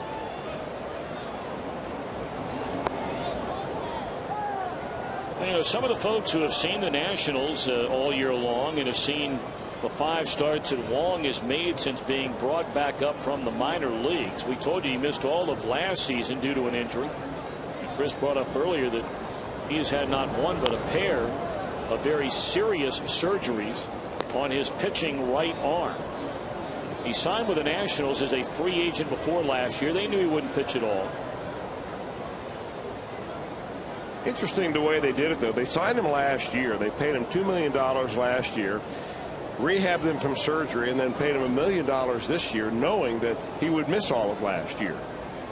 So essentially they're getting a kind of a back of the end of the rotation guy for $3 million. And if he comes back and reaches anywhere near what he did with the New York Yankees, they've got themselves quite a bargain.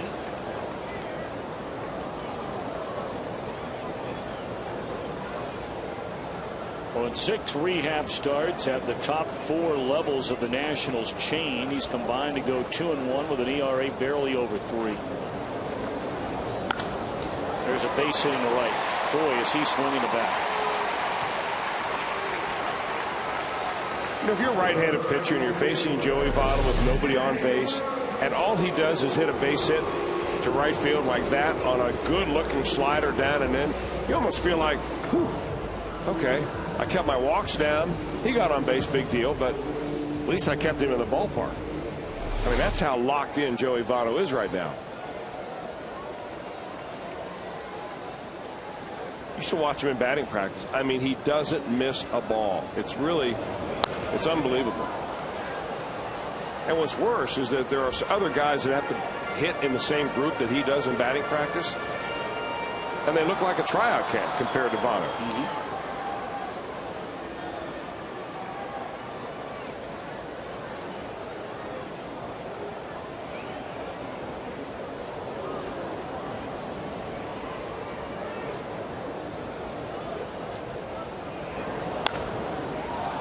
There's a lazy pop fly into short left field, and that'll be the second out of the inning.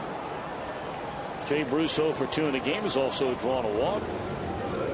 And now Ramon Hernandez coming up. He's grounded to third and lined out hard to right.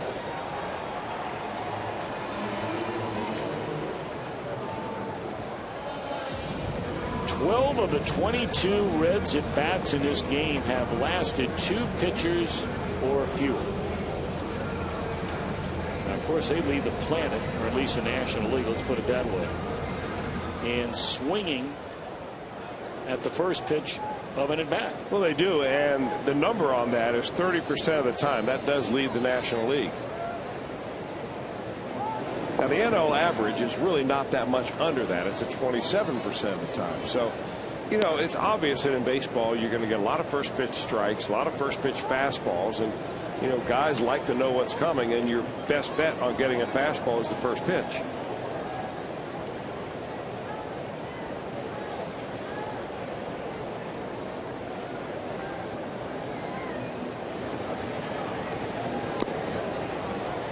One and one on Ramon Hernandez. And there are really two camps of thought on that, Tom, and we've talked about it over the years. You know, the advantages of going after the first pitch, making it perhaps an easy out, or versus getting a pitch that maybe you think you can handle, or working the count, seeing what happens there. Desmond, the feed to Espinosa for the force out of Votto, which will retire the side. We've played 5 with the Nationals still leading 3-1.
Fox Sports Ohio. Jim Day with you, and further indication of how fan-friendly second baseman Brandon Phillips is. He met a young man at a Subway in Covington named Chad Ludwig.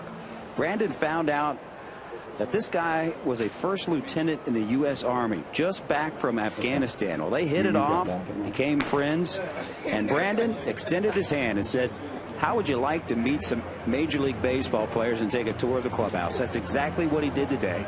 Took him around, met all the Reds players, everyone, of course, thanking him for his service. And they also, his unit, put together a fatigue jersey in which they gave Brandon a name, a la a U.S. Army name. What's that name? Well, we'll tell you coming up in Reds Live postgame, and you'll hear from Brandon and First Lieutenant Chad Ludwig from Covington. Another indication that, guys, Brandon Phillips gets it.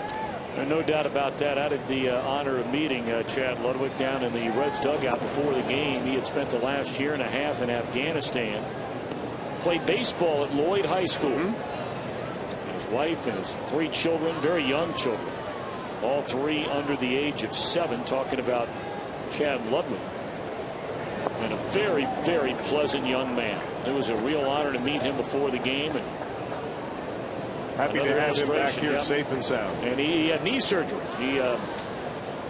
He said for the most part his trip over in Afghanistan, his time over in Afghanistan was really not that bad. That's to quote him now. I wouldn't dare begin to guess what it was like for anybody. But he said it wasn't that bad. But he said near the end they were involved in some fire, and he went to cover up one of his buddies and twisted his knee very badly, and it required surgery. So here he is getting a little bit of time back in the States and back on the home front, and he had to undergo knee surgery. So he's rehabbing that thing before he may go back.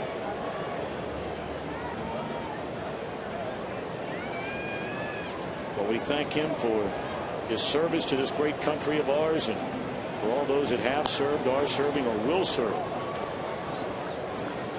And again, we'll have more on that great story. Started with a meeting at a Subway between Chad Ludwig and Brandon Phillips in Reds Live after the game tonight. Of course, Chris Welsh should be a big part of Reds Live as well.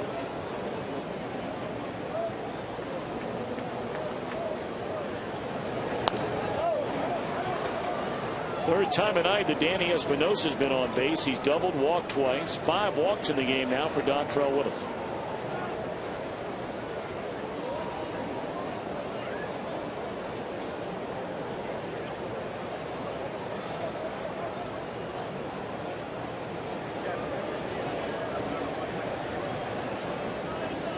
Oh, 2 on Johnny Gomes. He singled into left field his last time up. A check swing there. They appeal and nothing doing, says Joe West. 1-2 on Johnny Gomes.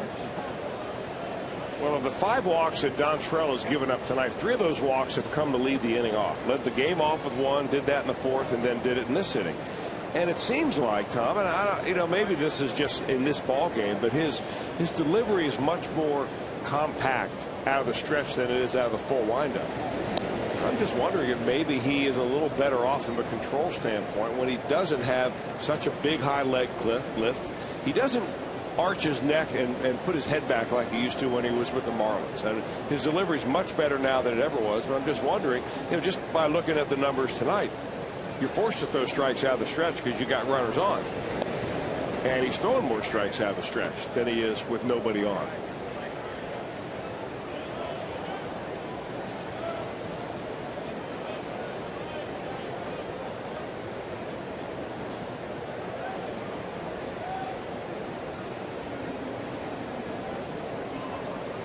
That means throw to first.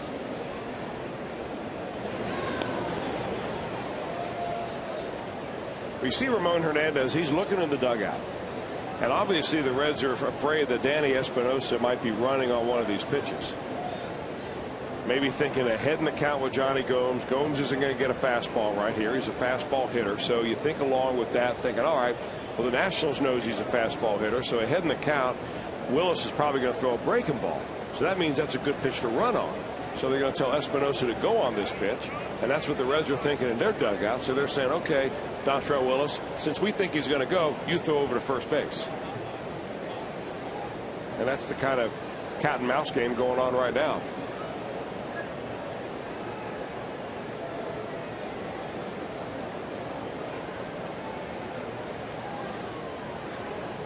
#100th pitch of the night for Johnny Gomes, or for Dontrelle Willis, and it's a strikeout of Johnny Gomes on that breaking ball Chris Hugh called before he ever let it fly. And that's out number 1 here in the inning. Well, he shook it off. That finally, he shakes it off again. He goes, no, I want the slider, the 3 fingers pitch, and here it comes.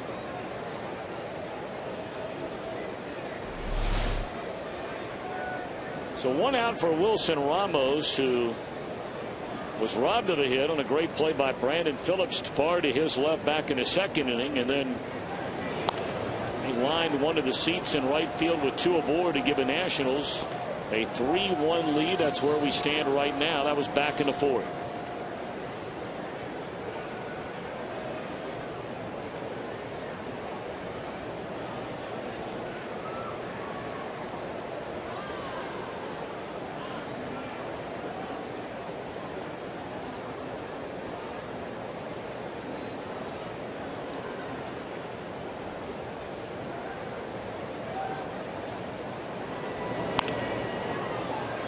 This should be a double play. That's a short hop grounder to Giannis, and it is an inning-ending 6-4-3 double play. Reds back, bottom of the 6th, trailing by a pair.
Inning. Now it's time for the Coors Light freeze cam. This picked by Ramon Hernandez, and then a runner breaks for third.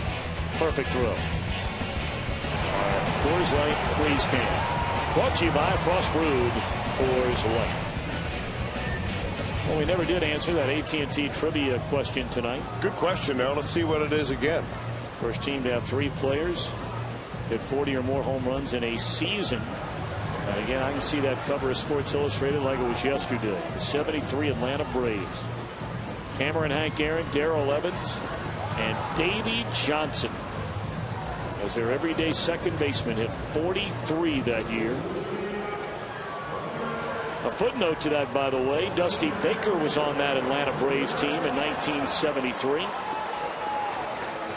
And Dusty chipped in 21 home runs for that club.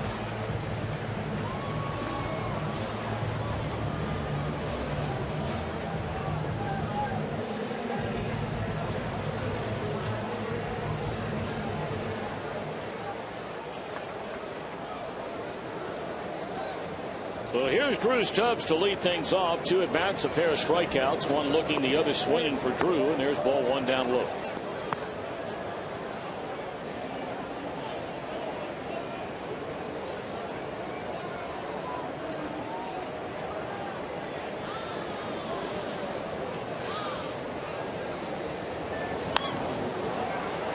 Will flare into shallow center field and a late break, but able to get to it in time is Bixler. 1 out. Bixler actually playing a little out of position unless he's completely adopted the outfield now. He came up with the Pittsburgh Pirates as an infielder. We saw him as a shortstop and a third baseman. In fact, he's still listed as a third baseman, but here he is in center field tonight. Freezes on the swing and eventually able to recover.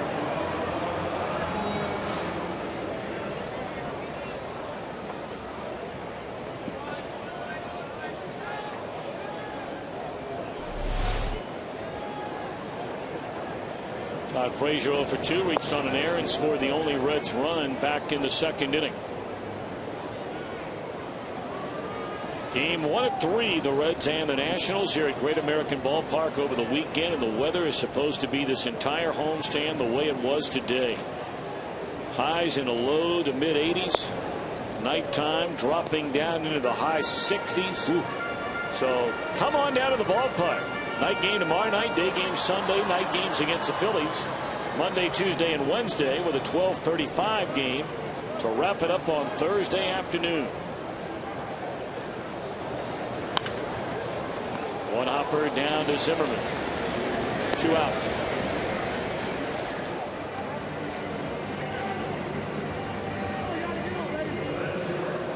Well, 5 pitches to retire Stubbs and Frazier, and here comes Giannis.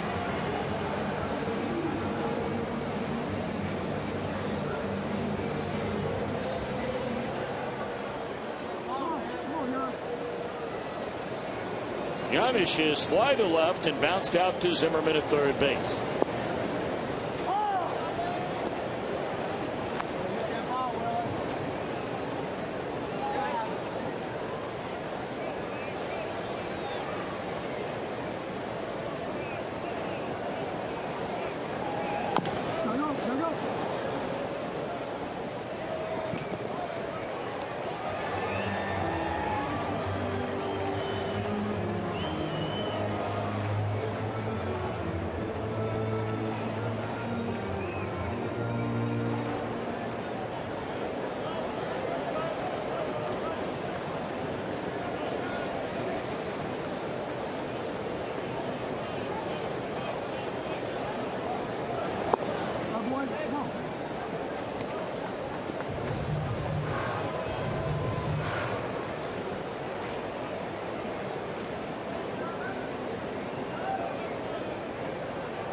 Long thought he had Giannis on strikes to end the inning. Chris, you were talking about Chad Fairchild earlier in the game. Well, his number, Tom, you never did ask me, but I'll give it to you anyway. But I did. 62.50 is Chad's number. Percentage of strikes that he calls.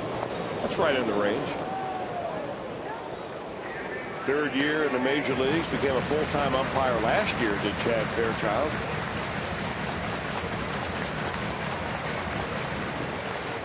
Spends the offseason down in Florida.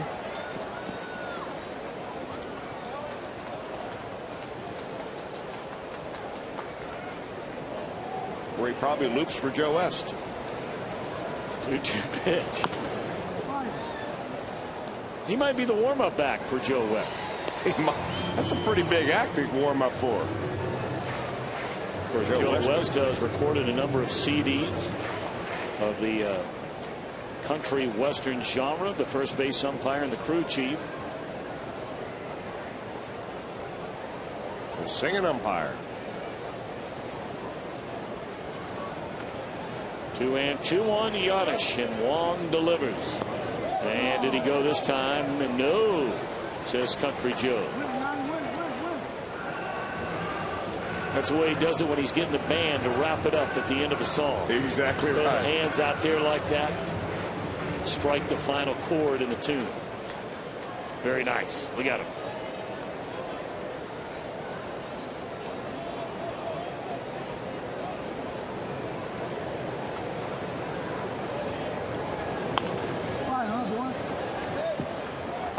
I used to get up on stage quite a bit. Joe West did. Yeah. Back in the days when Bobby Mackey's was a place to be. I think now that they've closed Bobby Mackey's, I'm not sure where Joe West gets up and sings anymore. It's a very good question. We may have to ask him tomorrow before the ball game, because there has to be somewhere here in the area where he'll get over and sing a tune or two. Otherwise, he'll be singing the Lonesome Blues.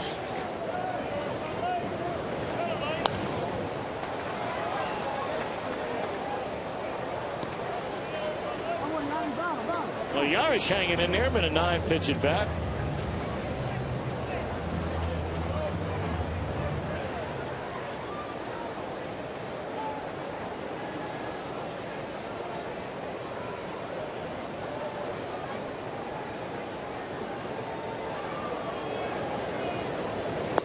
And he draws a walk. Good at bat indeed for Mr. Giannis. And even though Dontrell Willis might be coming out of this game when the Nationals bat in the 7th inning, why would you hit for him? He's 2 for 2 against Wong tonight with a single and a double.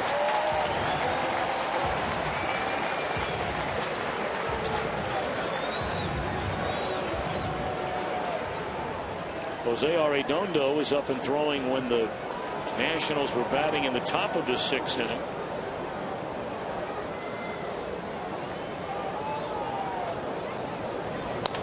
And he's 3 for 3. Jeez.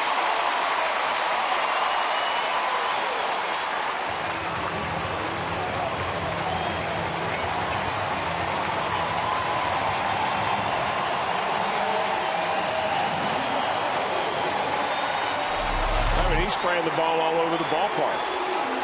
That is a good pitch down around the shins. He just goes down to get that ball right on the sweet spot. Guy can flat out hit now. We can talk about any pitcher they want in baseball. We haven't seen them all hit. There's no way there's anybody in the same league with Dontrell Willis swinging the bat. Micah Owens. Pitchers. He was a good one, but yeah, whole different look. Micah, a little bail and wail to him, and we love Micah Owens. But as far as just a swing and a hitter is concerned, nobody's with that guy that's a pitcher in the big leagues today.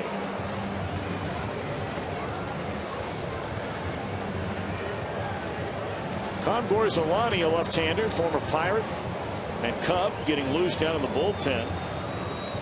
They visit to the mound. Steve McCaddy, the pitching coach. By the way, the Reds made a roster move before the game today. Logan Ondrusek finally activated from the disabled list with that right forearm injury, which put him down a couple of weeks ago. And Travis Wood optioned back to AAA Louisville. Chris, I don't want to get away from that topic that I brought up earlier, and I failed to get back to it. And Travis Wood was a part of that conversation about, the fleet of young pitchers in the Reds organization, and what have you learned about them this year, and what might you count on looking ahead to next year. We'll worry about that in the 7th. Here in the 6th, the Reds a 2-out rally. A 10-pitch at bat for Giannis. He draws a walk. Willis singles, and now Phillips with a tying run aboard. Reds down 3-1, 2 on, 2 out.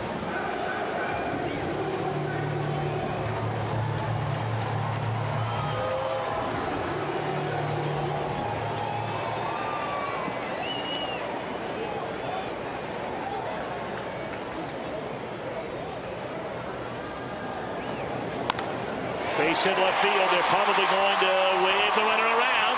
Here comes the throw to the plate. Slide, and he's in there. Great slide by Giannis. And Phillips has knocked in both runs tonight. It's a one-run game. Well, he's done it both times with 2 outs and clutch hits and line drives to left field. He did it in the second inning when he drove in Todd Frazier. Here he does it again, but the ball is hit so hard that it does give Johnny Gomes a chance to come up. If this ball is on the money from Gomes, Giannis is out, but because it takes the catcher a little short hop towards first base, Giannis with that slide on the third base side of the bag. Great shot right there from our Expo.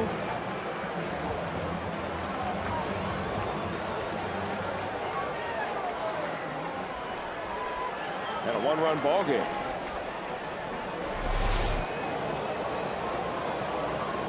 Right now a chance to tie it, but first pitch swinging, ground ball right at second, and that's out. Reds get a run.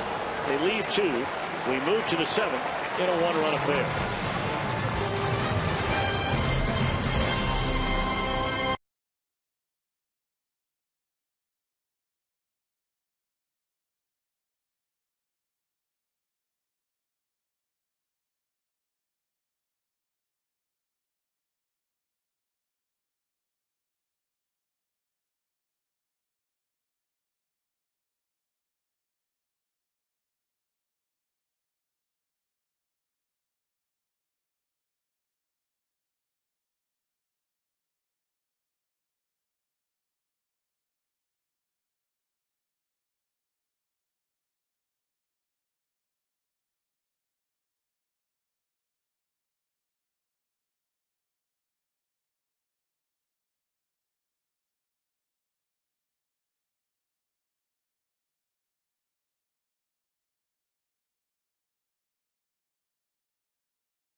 Brought to you by AT&T. Cincinnati Children's ranks 3rd in the nation on U.S. News and World Report's Honor Roll for Best Children's Hospitals 2011. And by your Cincinnati Northern Kentucky Honda dealers. Visit mycincinnatihondadealer.com for current offers. Well, we invite you to join and enjoy one of Cincinnati's favorites at Great American Ballpark this season. Penn Station East Coast Subs. There's a location near the Reds fan zone behind section 413 as well. Great stuff. Call 513-381 Reds for tickets and stop by Penn Station at Great American Ballpark.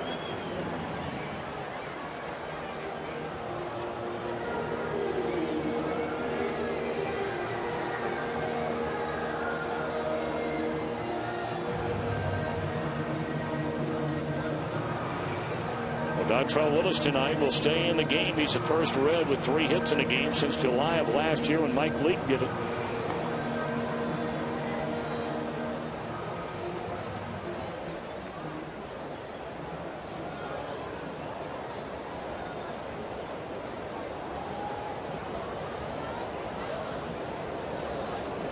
So here we go to begin the 7th inning.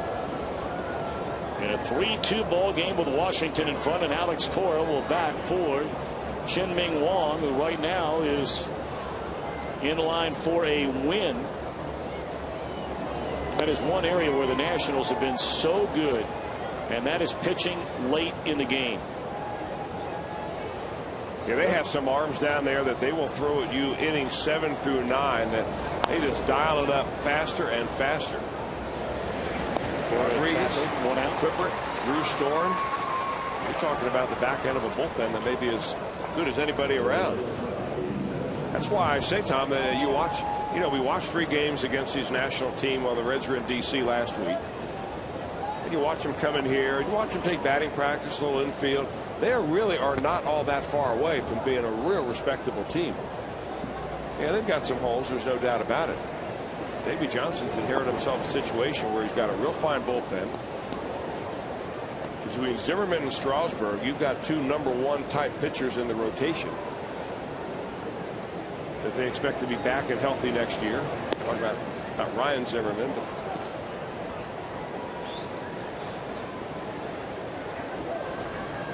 2-0 to count on Ian Desmond. Jordan Zimmerman. Well, they like him a lot. Well, we're going to see him in this series, I believe.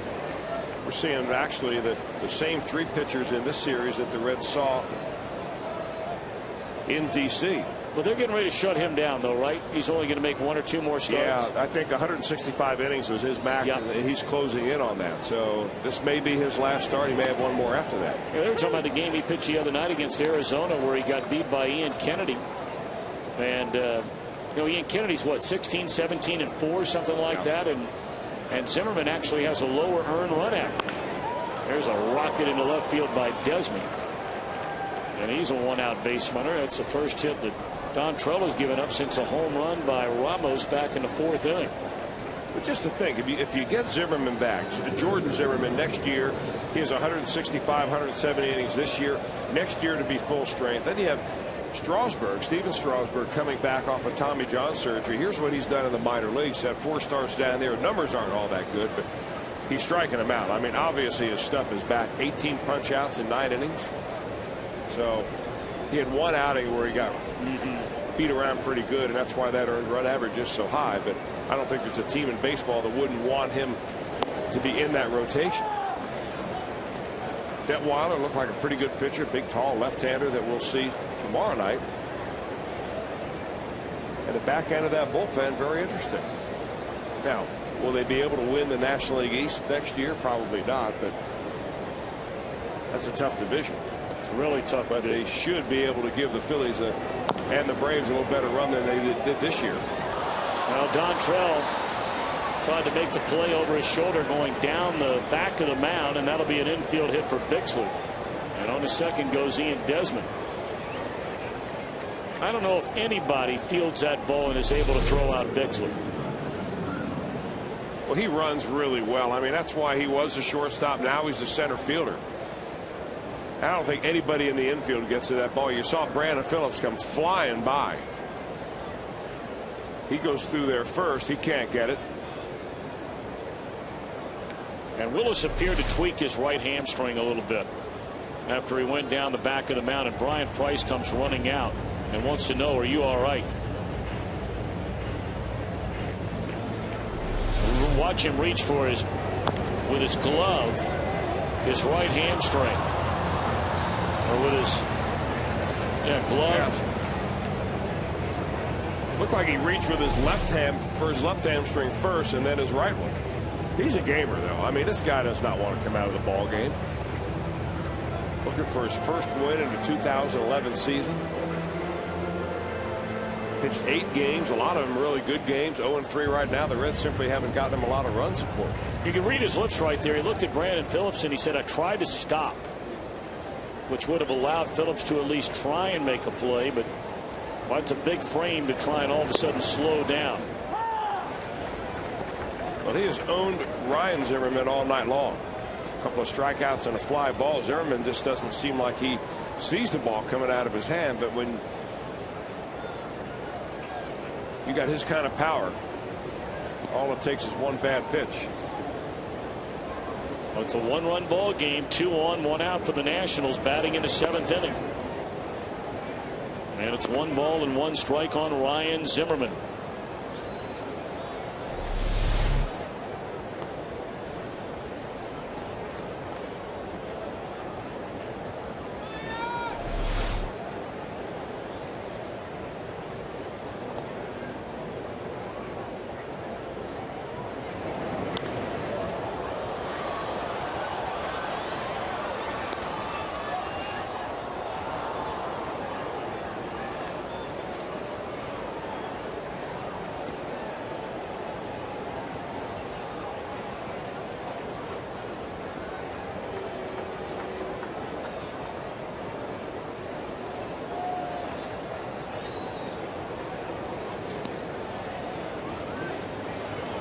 1-2 on Ryan Zimmerman.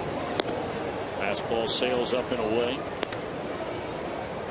117th pitch of the night for Willis coming up. But again, you know, Willis, as big and strong as he is, has had very little wear and tear at all over the last 3.5 years on that left arm. I mean, these starts were routine with him when he was going as well as anybody in the league with the Marlins. You know, it's really interesting to talk to Jack McKeon about Dontrelle Willis, because of course McKeon had him down there in Florida and said even back then Dontrelle, despite as good an athlete as he is, he was really not an overpowering pitcher. He was always a finesse pitcher that relied on his control and deception, and he had that big high leg kick and was very deceptive. He always had a good slider. That was his go-to pitch. Runners go. And a roller down to third. Frazier will make the play to first. Good play by Todd. The runners advance, but there are 2 out in the inning. Davey Johnson has always been a proponent, much like Bobby Cox. Those are 2 guys that over about the last 25 years or so in baseball, they're 2 managers, very successful managers, that really stand out in regard to using a hit and run on a 3-2 count or a 2-2 count with runners at first and second base in an inning, obviously with the right guy at the plate. Now some might say, well, why in the world are you doing that with your number 3 hitter? And again, that's just something that Cox and Johnson have done and done well and done successfully on a number of occasions through the years.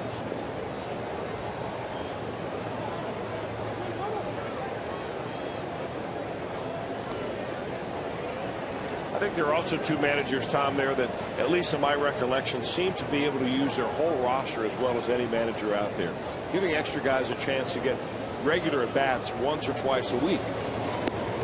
And that way, when you call on them in a clutch situation, you're not sending a guy up to the plate against somebody else's closer who hasn't been to the plate in a week or has only seen 1 at bat every other day or so.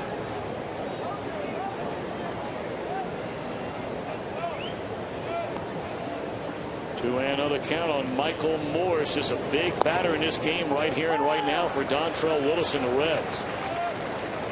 Morse, their leading run producer, with 72 runs batted in. Well, that was a big strike call right there. 2-0 pitch right at the lower end of the strike zone, went the way for Willis, so that changes the entire count here for Morse. Look out.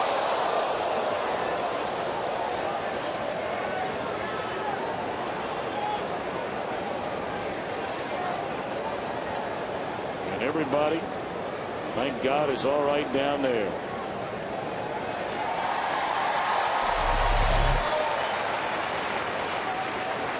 Well, the 2-0 pitch, that's a strike and a perfect spot right there. Then he throws a fastball upstairs. Morse tries to get it. Whirly birds a bat into the stands.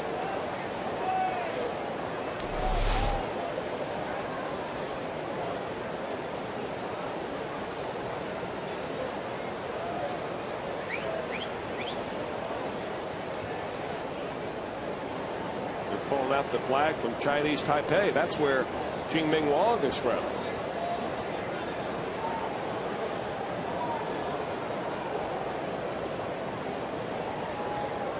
Been less painful just to ask him for a bat. You're right. Cool. Great night at the ballpark.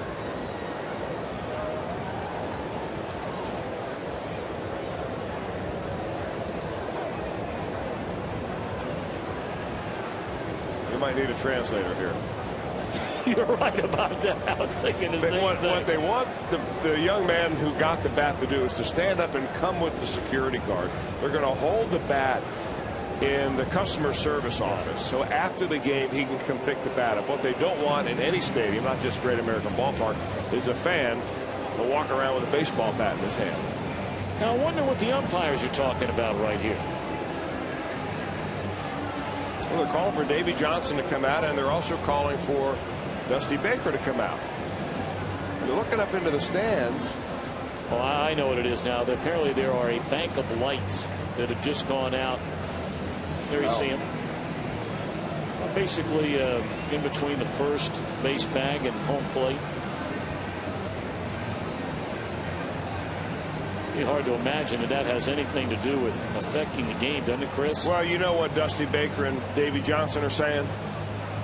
Back in my time, you could shoot out about half the lights in this stadium, and it's lit about the way it was when we played.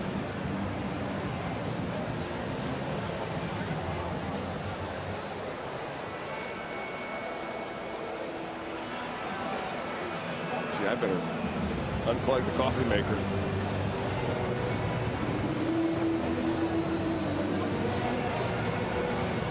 I think that was the reason the fuse blew up. I'm sure. Jesse, unplugged the coffee maker.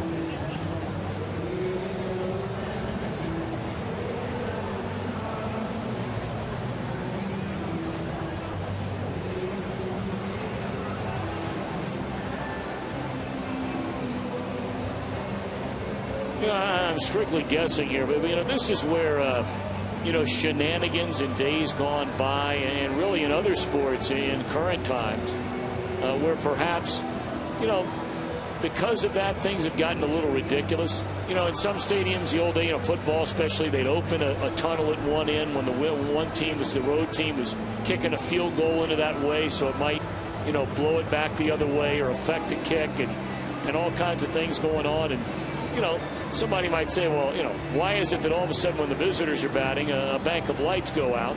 And now finally, a little bit of sanity to all this. We're going to go ahead and get back to playing, which you should have been doing about 3 or 4 minutes ago.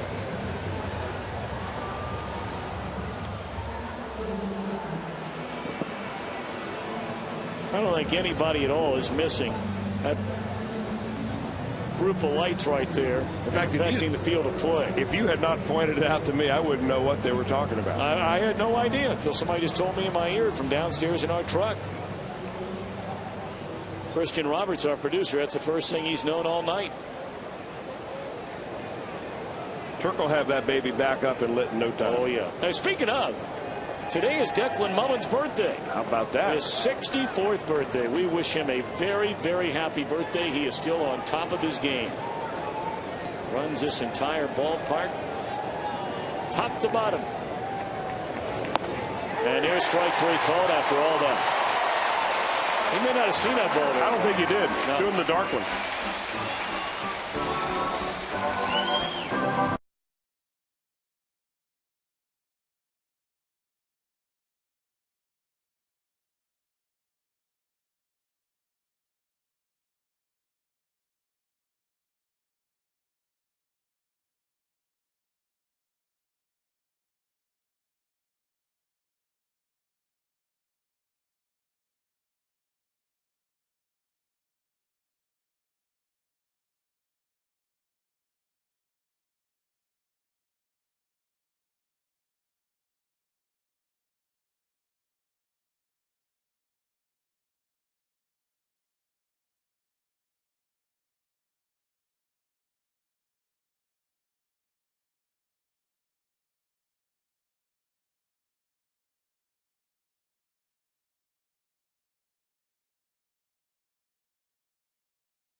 And make it better. Go to FoxSportsOhio.com into the Papa's in Your House contest. You can win a Fox Sports Ohio prize pack, and one grand prize winner will win a pizza party. The Papa's in Your House contest is presented by Papa John's.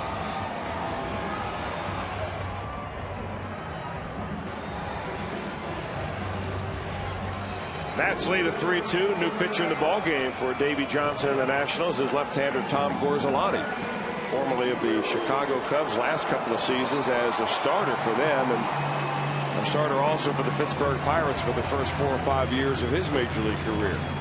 Now he's splitting games really between the bullpen as a starter. 15 starts overall, 21 games including tonight for Gorzelani, the left-hander from Illinois.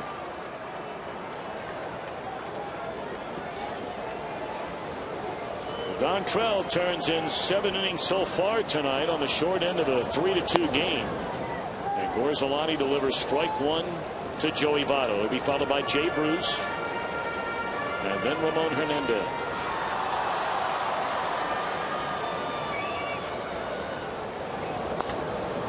Roller to the right side, and Gorzelani retires the first certainly 2 batters he will face to begin this Red 7th inning, the other being Jay Bruce coming up.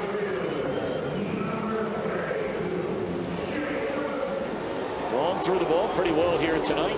Continues to get stronger and stronger. Those 6 innings allows 6 hits, 2 runs. Only one of the runs was earned. He's thrown the ball pretty well the last 2 times that we have seen him anyway, Tom. Nice run on his fastball. You got to figure that, you know, having his 2nd shoulder surgery, and he's got a bunch of hardware in that shoulder, but the longer and further you get away from that surgery, the stronger your arm's going to be, and the Nationals just may have a solid pitcher in their rotation. Gorzelani's been very tough on lefties this year.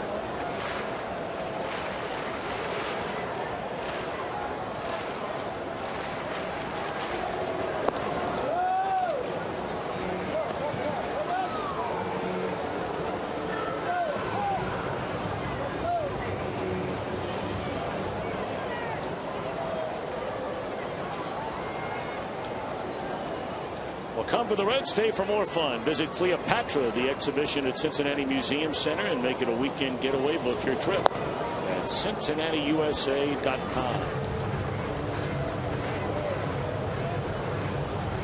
Or a good pitch to shrink the strike zone. Center one right here.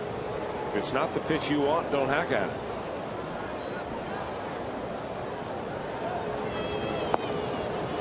And there's ball 4. Bruce is walked for a 2nd time tonight. Right, do they stay with Gorzelani, or does Davey Johnson go to his bullpen? Apparently nobody down there is getting ready to come into the game, and stay with Gorzelani through the 7th, it appears.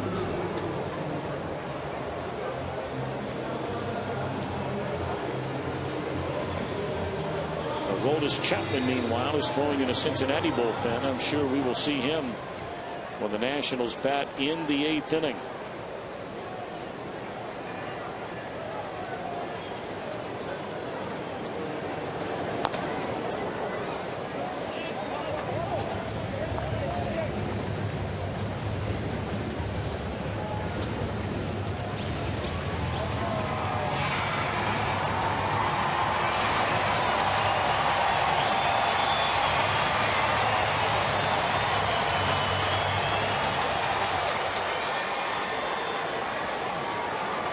It's a really nice crowd here tonight for a Friday night. You know, years past when the Reds have been where they are in the standings, under 500 beginning play, 13 back of Milwaukee in the Central Division with a little more than 30 games to go. You wouldn't see nearly a crowd like this. But a picture-perfect weather night. And lots of folks at the ballpark having a good time and waiting for the fireworks.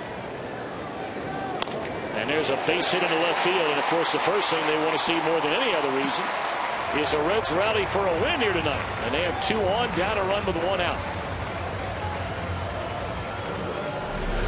Well, Ramon Hernandez finally gets rewarded with a base hit. He's hit the ball hard a couple of times, one including a line drive right at the right fielder. But he puts a level swing on a left-handed offering, and Reds have had some runners on base. Of course, it seems like Dontrell Willis danced around runners on base all night long, and the only damage he gave up was that 3-run bomb that he gave opposite field to Wilson Ramos. Of course, the Nationals had at least 2 runners on in each of the first 4 innings. They got that 3-run home run by Ramos in the 4th. Willis allowed just one base runner over the 5th and 6th inning, but then in the 7th gave up those 2 hits with 1 out. But then retired Zimmerman and Morse. Now he's hoping the Reds can find a way to get these 2 runs home. The bullpen take care of business and get Dontrell a victory here tonight. 0-1 to Stubbs.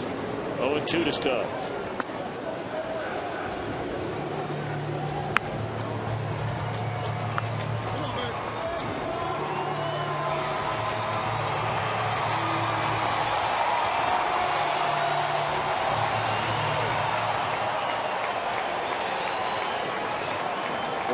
Todd Coffey now begins to throw in the Nationals bullpen.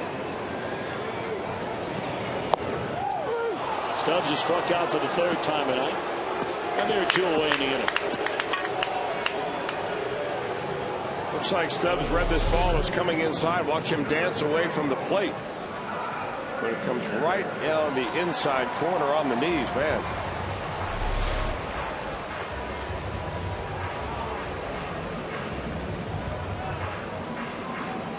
Going to take another little clutch hit with 2 outs. So far, the only one who's been able to come through with that is Brandon Phillips. Both his runs batted in with 2 outs.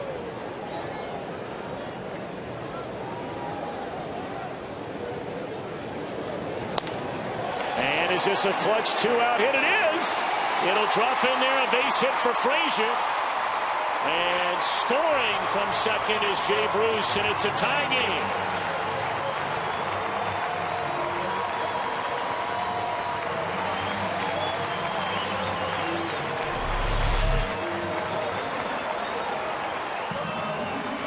Not a bad pitch at all that Todd Frazier goes down to get off of Tom Corzolani. First pitch hacking in the gap, drives a run in, tie game, and the Reds have come through in the clutch tonight. A couple by Phillips, one by Todd Frazier. And it looked like Paul Giannis was all the way to the batter's box before Dusty Baker decided to make a move here with a pinch hitter.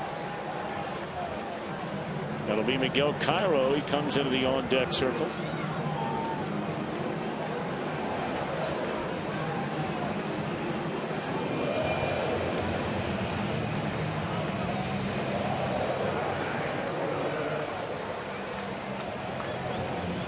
So you give Giannis some credit. He was a guy with 2 outs and nobody on, who on a 2-2 pitch looked like he was struck out. Shin-Ming Wong thought he was. Back in that 6th inning, it was called a ball. Giannis turned it into a 10-pitch at bat, drawing a walk. Went to second on a base hit by Willis, and then Paul scored on a single by Phillips. That was a very important at bat in this game. Yonder Alonso's down there saying to Dusty Baker, hey, don't forget about me. He's standing there with a bat in his hand and a helmet on. As Dusty's going to bring in the right-hander Todd, or rather Davey Johnson is going to bring in the right-hander Todd Coffey. Our skyline chilling. All to the bullpen. Todd looks like he's sprinting for a little skyline right now.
For you, a great value this season. Check concession stands throughout the ballpark for the Kroger meal deal, which includes a full-size adult hot dog, a bag of chips, 16-ounce Coke, and during this homestand, Lay's potato chips, all for just $7.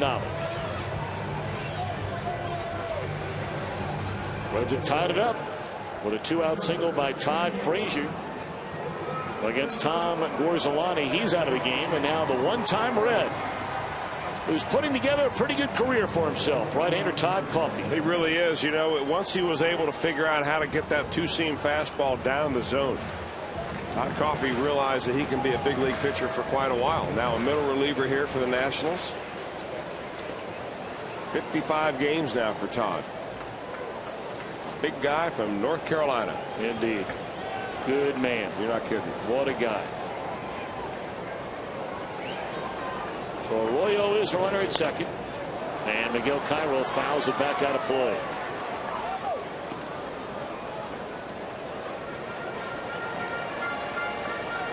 Chris, you were here obviously when Coffey first came up from the minor leagues, and there was a time where it looked like he might be the Reds' closer of the future. Well, they really thought so, Tom, and then, you know, it seemed like the harder he tried to throw, the harder he got hit. I think they tried to experiment with him throwing that four-seam fastball. He finally decided to go back to the two-seamer, and you know, sometimes it doesn't come all at the same time for a major league pitcher, and some guys are better suited for middle relief than they are at the very end of the bullpen. But his career, nothing to complain about. No doubt about it. Pitched an inning in last night's ball game for the Nationals. A game in which Davey Johnson saw his bullpenners give up 6 runs in the last 2 innings.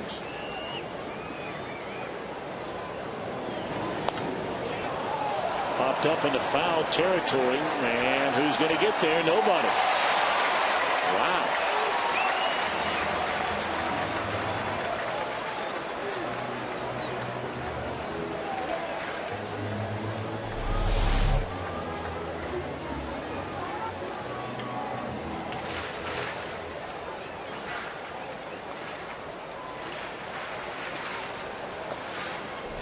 You see Brandon Phillips in the dugout right there, clapping his hands, trying to get everybody fired up, juiced up.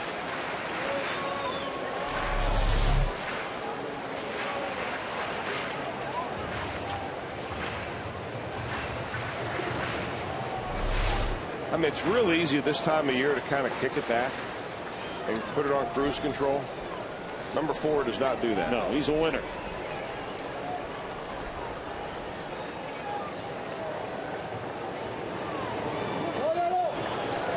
Tough pitch to lay off of right there. Cairo does so.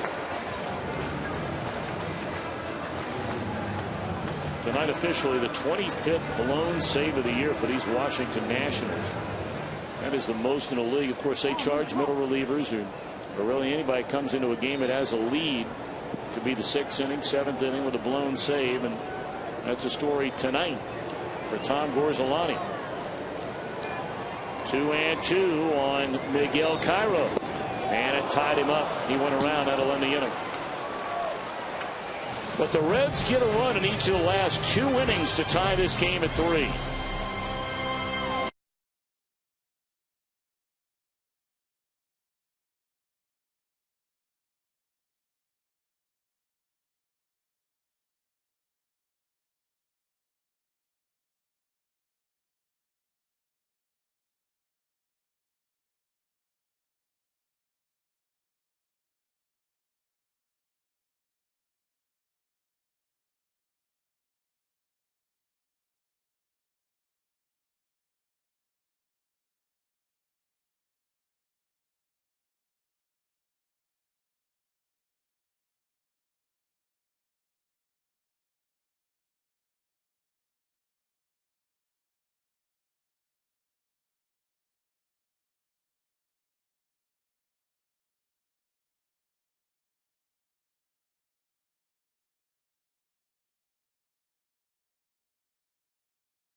right, cold, hard blast. The only 3 runs allowed by Dontrell Willis in 7 innings tonight. An opposite field 3-run home run by Wilson Ramos back in the 4th inning. Dontrell goes 7, allows 6 hits, 3 runs, walks 4, fans 4, changes aplenty for the Reds. Todd Frazier comes from 3rd to short. Miguel Cairo stays in the game to play 3rd, and again the lights are still out as Ryan Hannigan takes over behind the plate. And I think they are going to stop play. A second set of lights over on the first base side of home plate have gone out. And so we are going to have a delay till able to get at least one of them back on. It's one thing to play with 1 out. It's another to play with both of them out. Maybe we ought to unplug the blender too.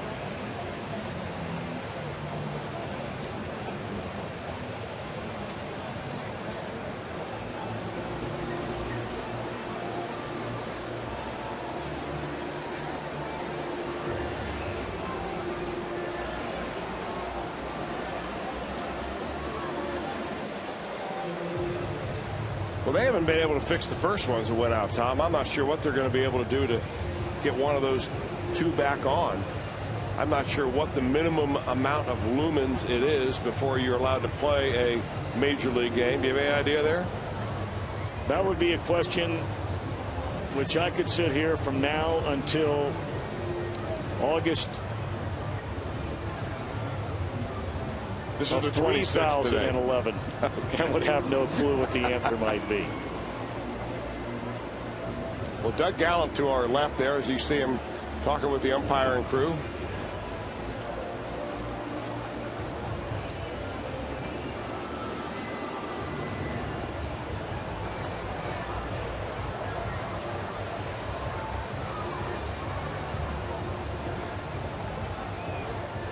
So we're going to hang around for a while. I'm sure Jim Day and Jeff Picoro are standing by to bring you up to date on what they might be doing down there.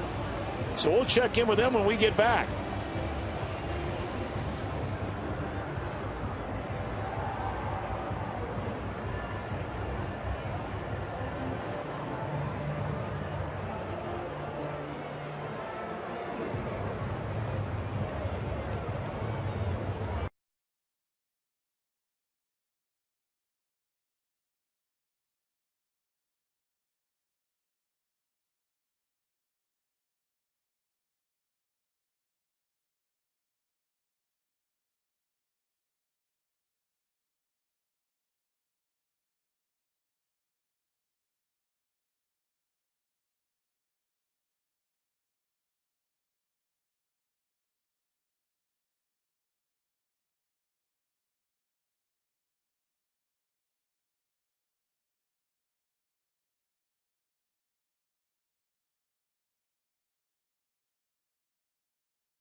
Reds.com at bat11. Just texted back to 31826 or visit Reds.com for details. The folks working in ballpark operations. So our Vice President of Ballpark Operations, we mentioned, celebrating a birthday today, Declan Mullen. Director of Ballpark Operations, Sean Brown. Colleen Rodenberg, the Ballpark Operations Manager. Bob Harrison, our Superintendent. And others. Jan Koshever, Chris Campbell, Jen Clemens, Roger Smith, Gary Goddard, Robert Burkhardt, Tom Turk, the master electrician. He's very hard at work right now. Don Eichstadt, Mark Knapp, Gary Kirk. We see these guys every day, man. They're working hard, really hard, just to put on each and every game around here. Rusty Mentra, Phil Stahl, Jeff Romanello, and Jenny Niehaus. That's the entire crew under the ballpark operations. And that doesn't include the field operations. We talked about Doug Gallen a minute ago. Safety and security, that whole group. But so many who every day are busting their tail around here to make this a great place to come watch a ball game. You're right about that. Although I have to say that you sounded for a while there like Dan O'Brien's acceptance speech when he became the general manager here.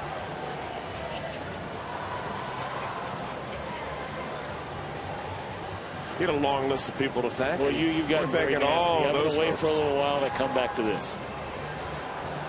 Sasquatch has returned, Jesse. We have a sighting.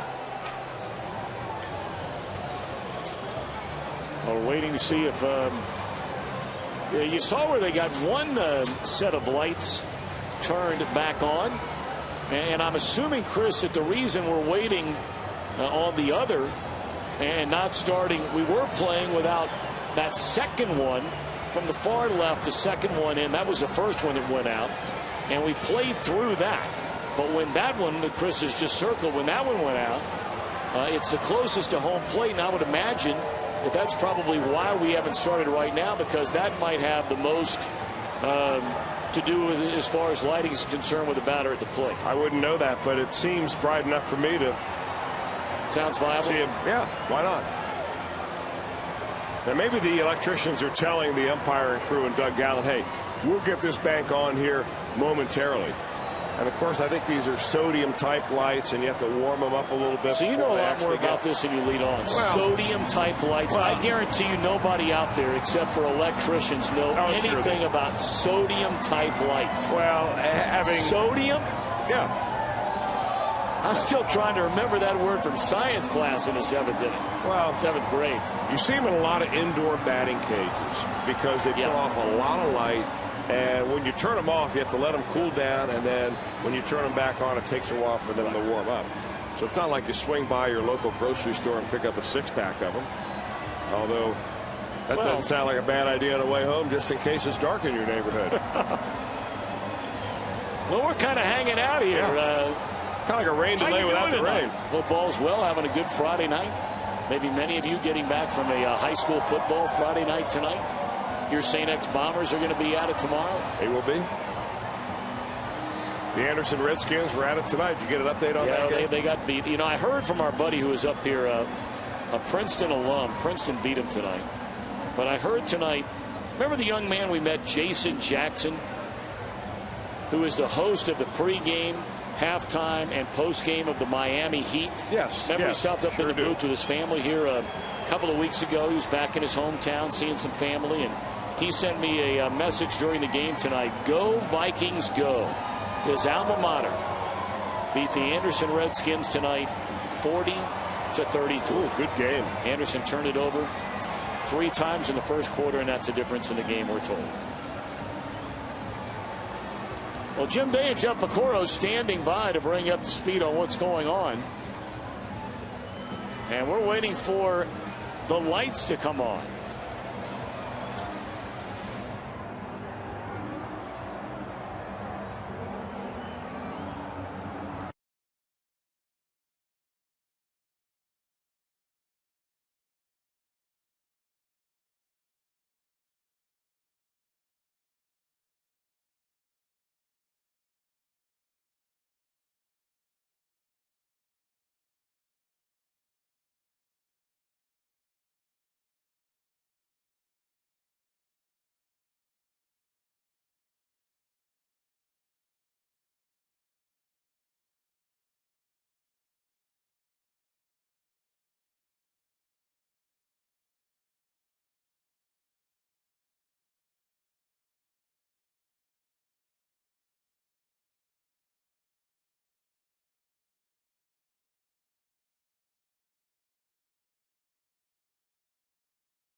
plate on the first base side of home plate.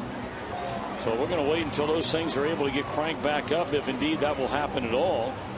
This kind of thing does happen from time to time, so we're just kind of hanging out in a 3-3 game.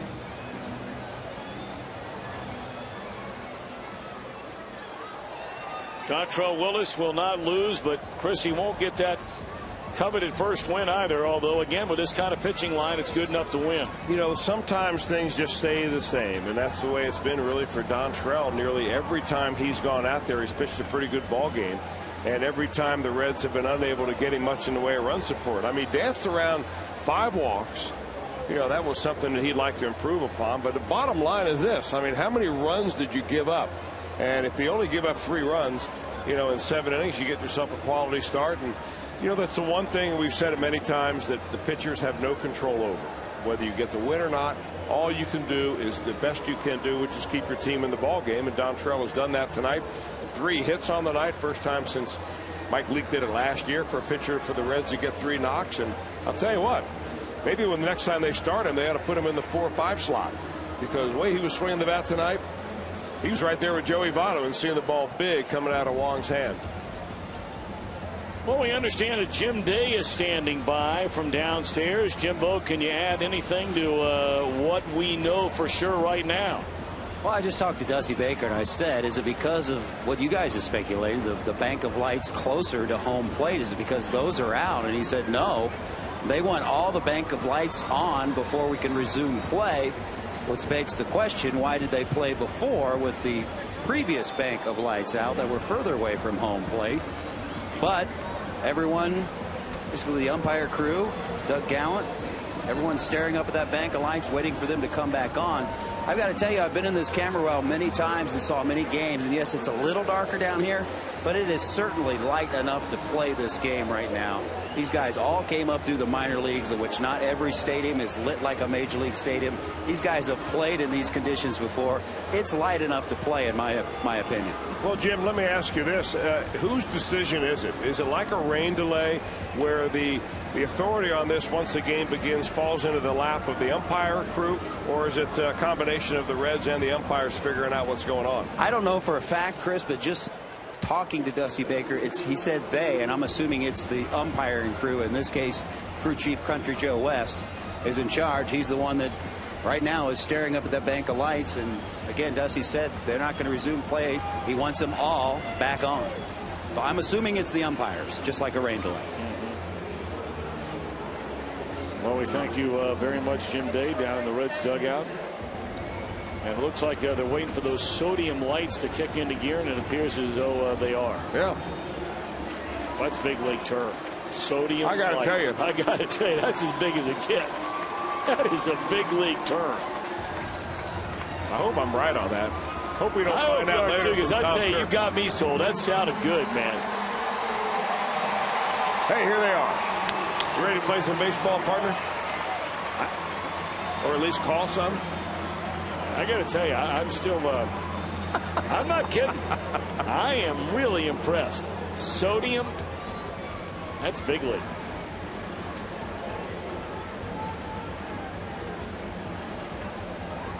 Well, the Aroldis Chapman is cranking it up. We're set to begin the top of the 8th inning. Great job by the entire ballpark operations team under Declan Mullen here at Great American Ballpark. Stuff happens, and they're all over it.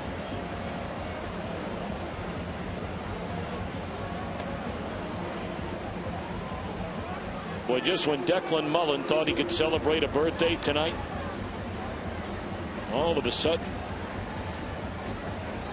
I'm not going to call it by any stretch of the imagination an emergency, but certainly a hiccup when you stop and play in the middle of a Major League Baseball game and you're the head man in charge.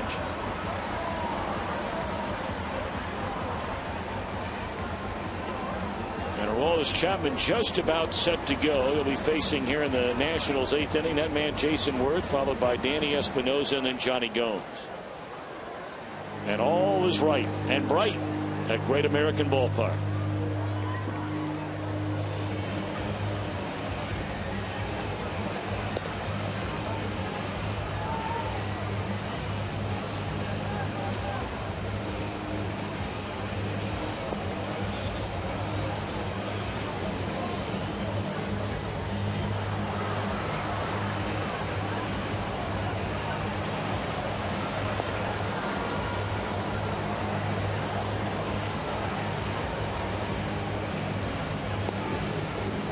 Chapman's ready, and we're set to play baseball.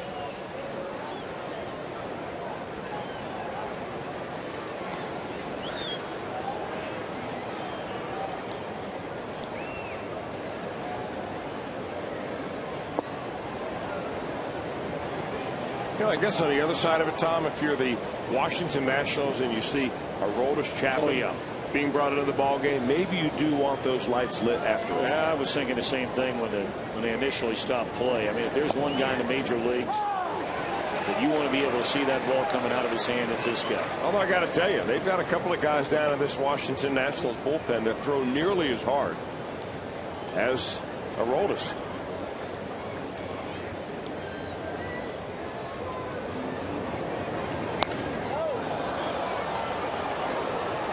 Chris, I want to get back to something that we started to talk about earlier, and certainly Aroldis Chapman is a guy who jumps into this conversation. I know we have nearly a month left to go in this season, and here we are in a 3-3 game in the top of the 8th inning.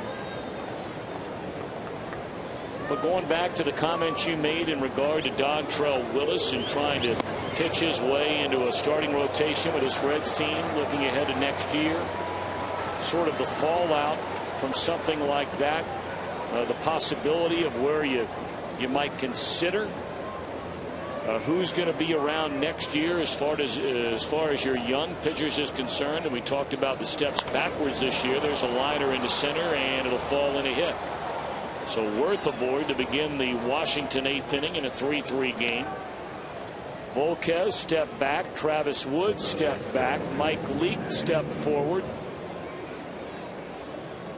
Homer Bailey, when he has been healthy enough to pitch this year, certainly has taken a step forward. And then there's Aroldis Chapman, and wondering about what might be in store for him looking ahead to 2012.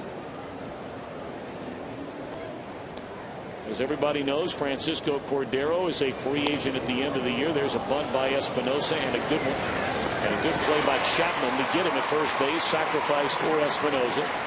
Worth on to second. One out here in the 8th inning. Well, you sure complicate things when you throw Aroldis Chapman into that starting rotation mix.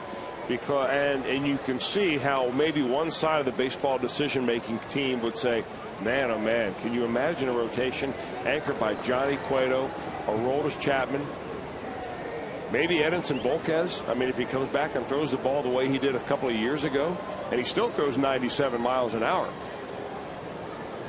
And you're going to figure Mike Leake is in there. They've got Bronson Arroyo for another year. It looks like the same thing, that you've almost got too many horses for the barn, if there is such a thing in baseball. Now Johnny Gomes facing his former teammate in the first pitch fastball at 99 miles per hour, a called strike. Good matchup here. Fastball hitter and Gomes, obviously a fastball pitcher with Chapman. Although this is a little different Chapman than we saw earlier on. He's been using his slider more and more.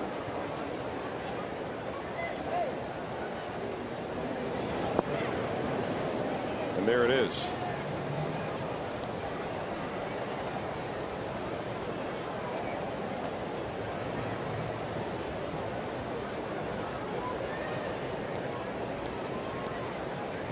One and one on Gomes. Go ahead run is Jason Worth at second base, and a fastball is high. 2 balls and a strike.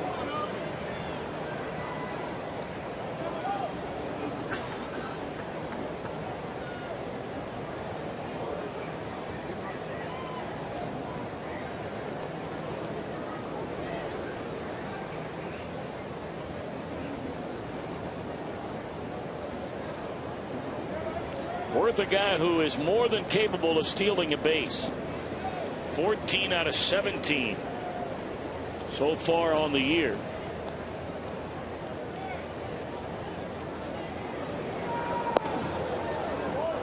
3-1 on Gomes.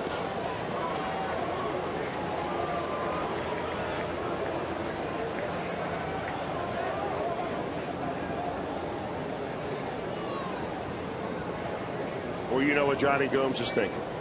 I'm going to get a fastball here, and I better turn it up a notch. But if I can center this baby, I can hit it halfway to New Richmond.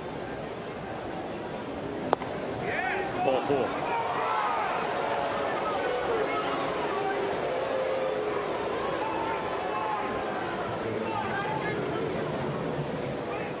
Boy, Davey Johnson's got to be wondering. They've received 6 walks tonight, have picked up 7 hits,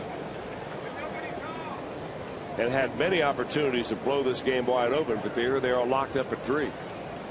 Well, you're talking about a Nationals team in the final 3 games against Arizona went 1 for 29 with runners in scoring position.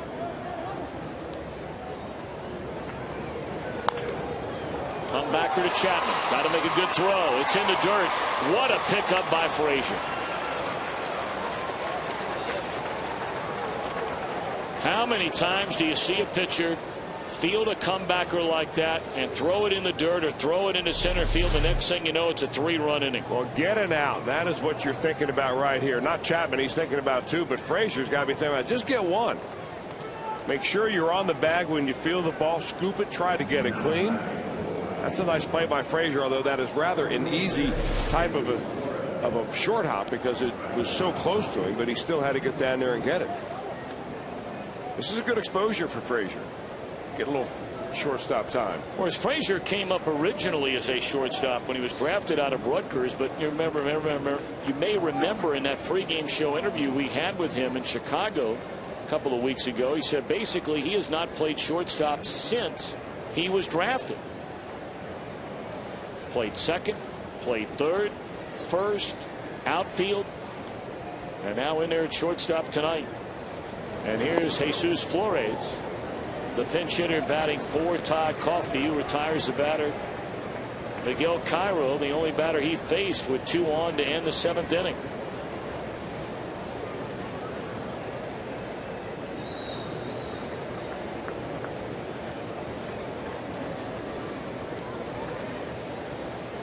Two on, 2 out, 3-3 game. We're in the 8th.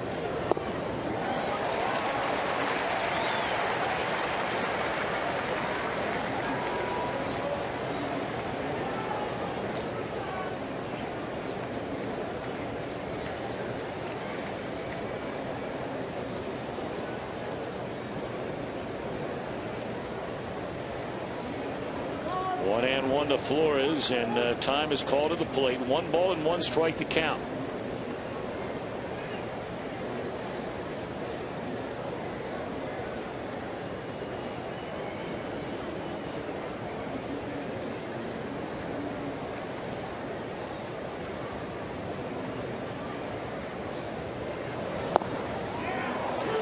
Good pitch on the inside corner, a fastball knee high.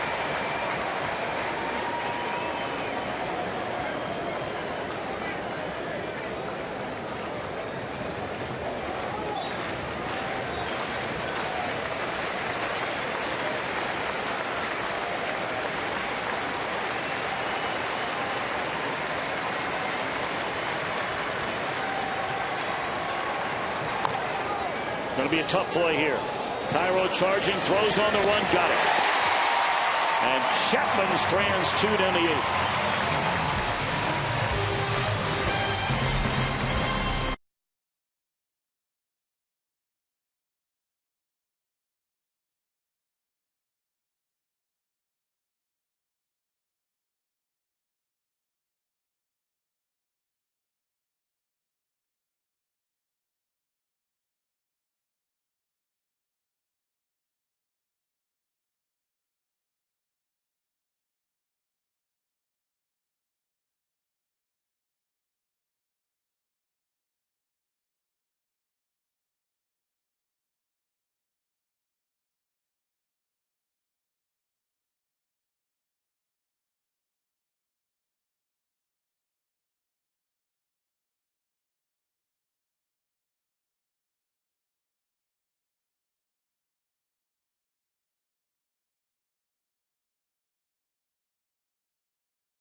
John Morrell hot dog play of the game in front of 35,089. Who else? Brandon Phillips.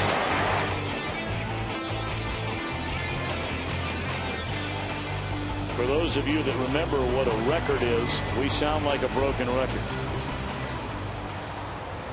3-3 game. Reds bat in the bottom of the 8th inning. Chris, you officially Googled when you referred to a sodium light, and in actuality, you are correct as Sean Burnett takes over on the mound. Well, Sean Burnett, another left-hander.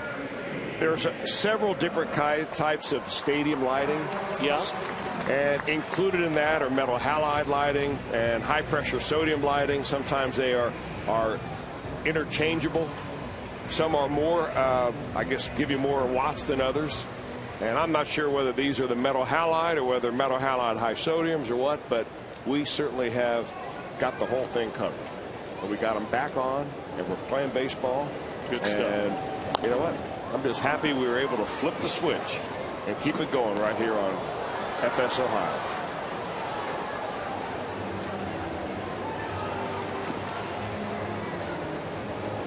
Dave Sapelt to bat 4. Aroldis Chapman leading off the Reds bottom of the 8th inning. And Burnett misses outside and low. 1 ball and 1 strike on Sapelt. 226 batter since being brought up from AAA Louisville.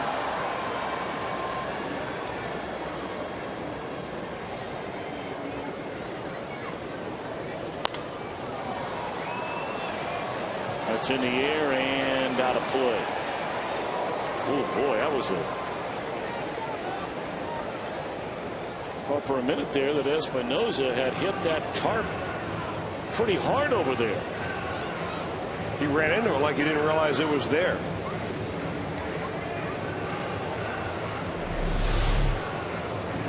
I mean, he's got his eye on the ball. He realized there's a tarp coming up there somewhere, and got there pretty quick. He's a pretty high energy player.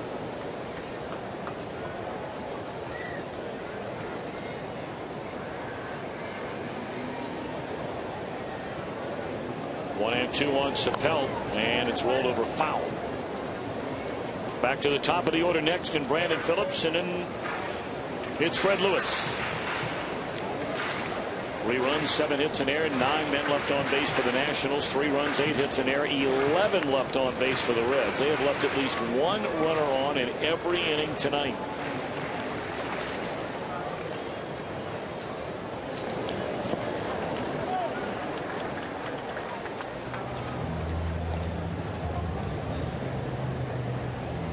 Well, Burnett, one of those left-handers that when he throws a ball to a right-hander, nearly everything he throws comes inside at you. He throws way across his body. Watch where his direction is. He almost steps directly to the Reds' dugout to throw the ball to the plate.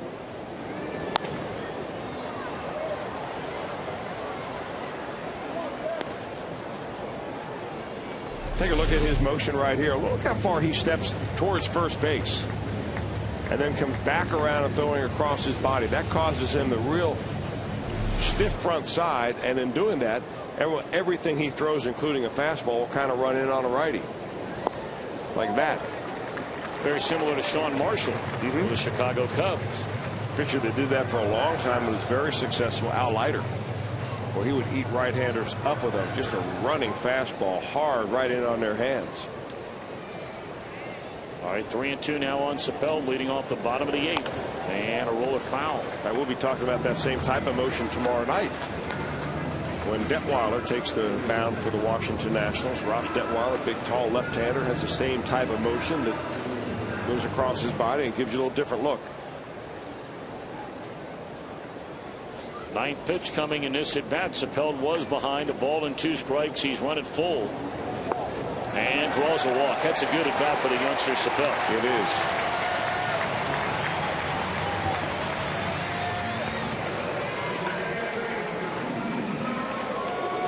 Now, going all the way back to spring training, one of the things we learned about Dave Sapelt, and man, there is a lot to like in regards to the talent and the future of Dave Sapelt. He figures to be a big part of Reds baseball for many, many, many years to come. But despite the fact that he runs extremely well, he is not thought of yet as a great base stealer, or for that matter, a great base runner. It's one of the things they've really wanted him to work on during this season at Louisville. Of course, he spent a lot of time hurt at Louisville. And Brandon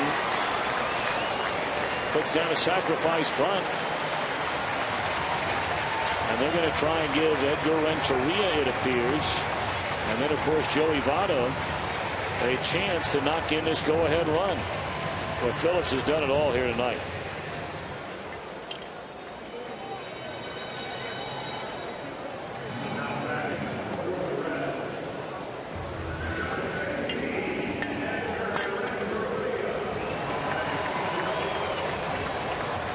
Well, you got to figure that Edgar has, he missed some time with a groin injury. That's probably the reason that he didn't pinch hit instead of Miguel Cairo and then go in to play shortstop.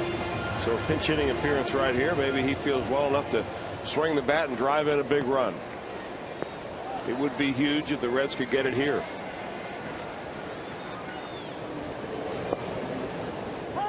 Strike one on the outside corner to Edgar Renteria.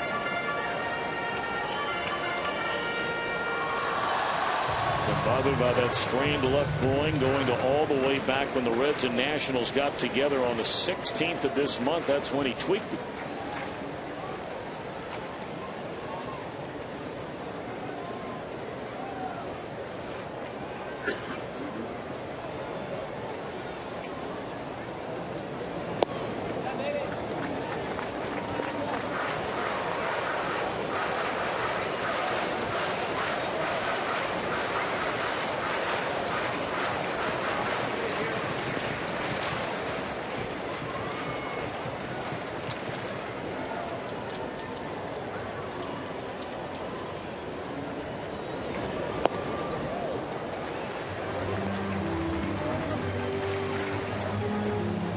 One thing about Sean Burnett, he's becoming very predictable as to how he looks at second base and then goes to the plate.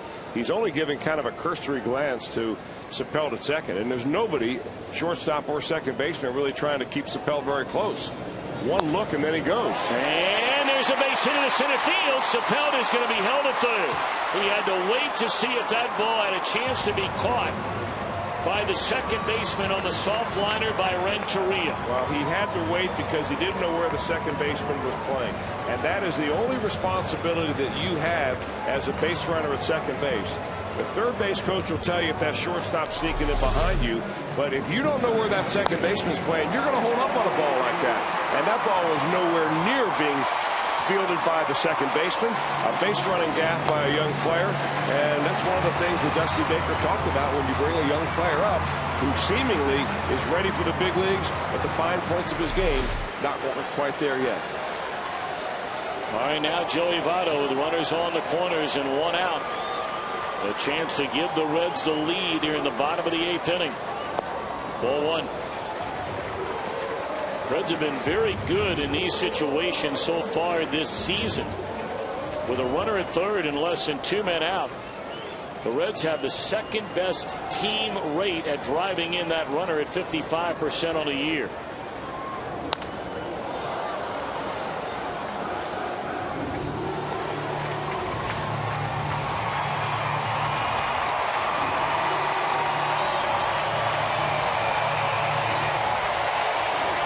Sapelt started the inning with a walk. Brandon Phillips sacrificed him to second.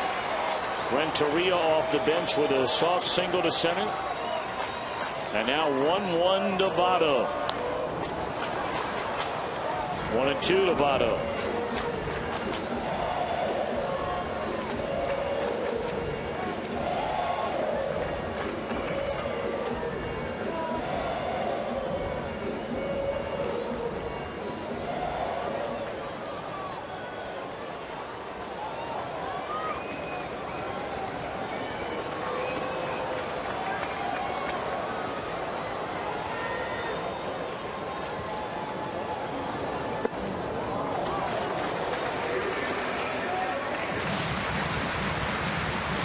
Talked about this great crowd here tonight.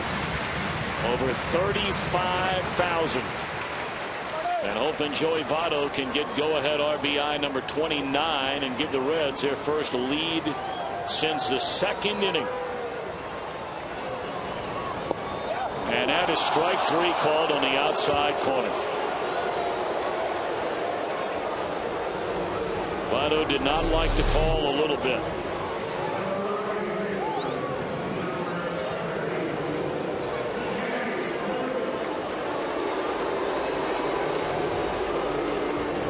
So now it's up to Jay Bruce. After the base running mistake by the youngster Dave Chappelle.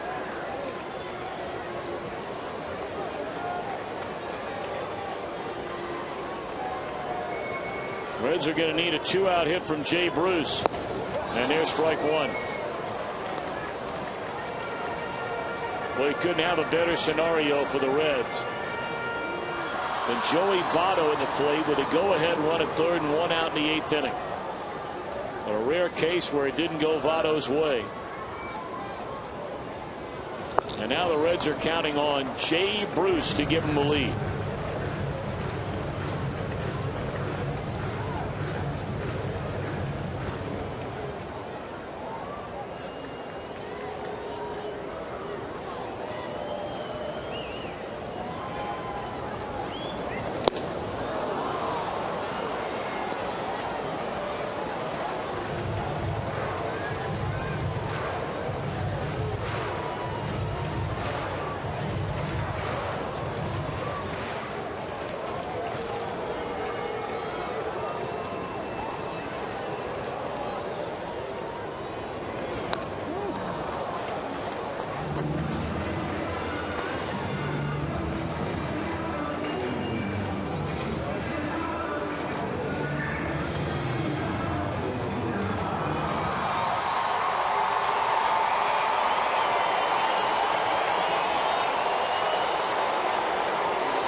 To 1-2 on Jay Bruce.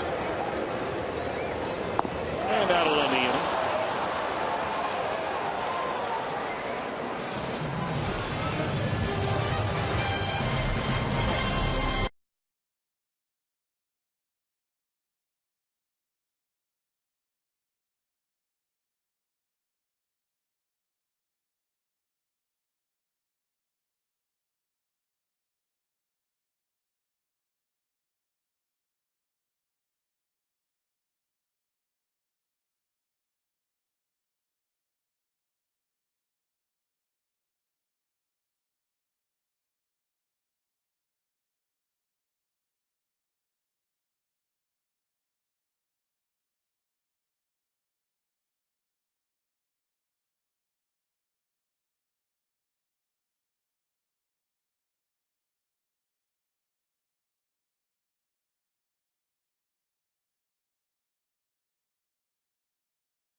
For the game, a big 2 2-out hit in the 7th inning, delivered by Todd Frazier to tie this game up.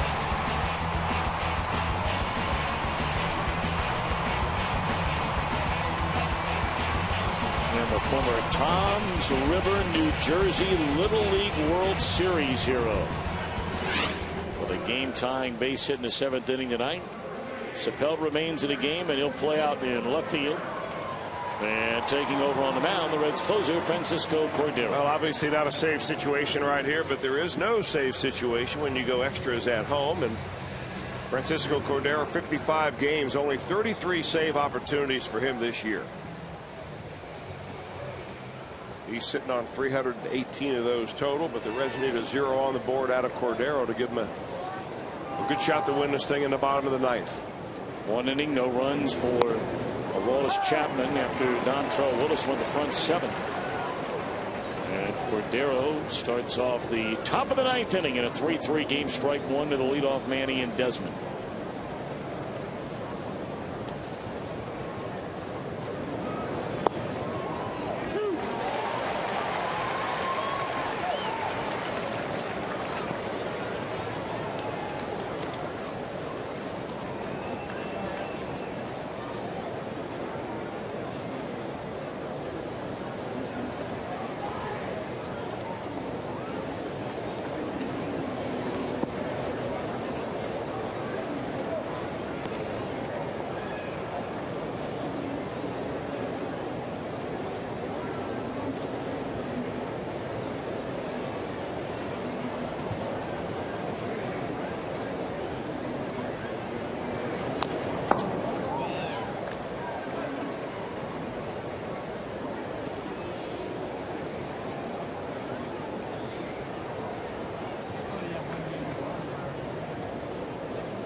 On a 1-2 pitch, that one smashed into center field, and that'll be a base hit for Desmond. His second straight hit. Pretty nice bit of hitting right there by Ian Desmond, who's really struggled at the plate, although he's picked up a couple of hits in his last 2 at-bats. He brings his hands inside to catch an inside fastball, and really that's a nice little 2-strike swing. Now you wonder if the Nationals will play it the way the Reds decided to play it, get the leadoff runner on and bunt him over. They threw over to first base, hoping that Brian Bixler will give away his intentions. He did not shorten up on the bat.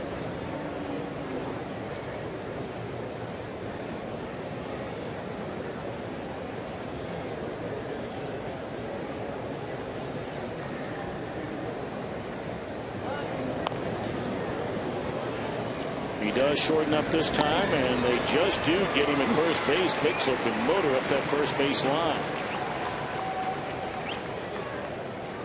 So the sacrifice, Votto to Phillips to take care of Bixler, advancing Ian Desmond into scoring position. And here comes Ryan Zimmerman. Really identical situation that the Reds had in their inning. The go-ahead run on second base and the 3-4 hitters coming up.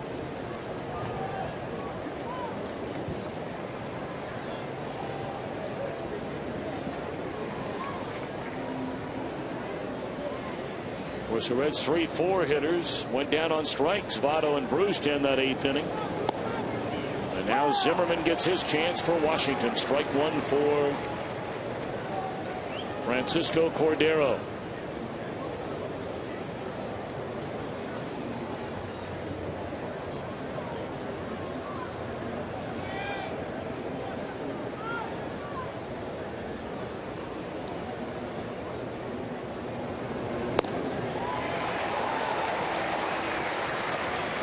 Pirates in the 8th inning, leading in St. Louis, a 4-3 game. Talked about the Reds trying to get back to 500. 2 under going into play tonight. And trying to catch St. Louis, a team directly ahead of them in the National League Central before this season is over. They're 3.5 behind the Redbirds going into play tonight. Milwaukee beating up on the Cubbies 5-2 as Zimmerman has gone on 3 pitches. 2 out. Pretty nice slider right here by Francisco Cordero. Zimmerman really pulling off the ball. And he's never going to hit that outside pitch, not that far away from the plate where he steps anyway. And good location for Cordero. Now, what do you suppose you're talking about here? Well, they're talking about how they're going to go about getting Mike Morse. That same pitch that you saw Zimmerman pull off of is a pitch that Morse likes to hit.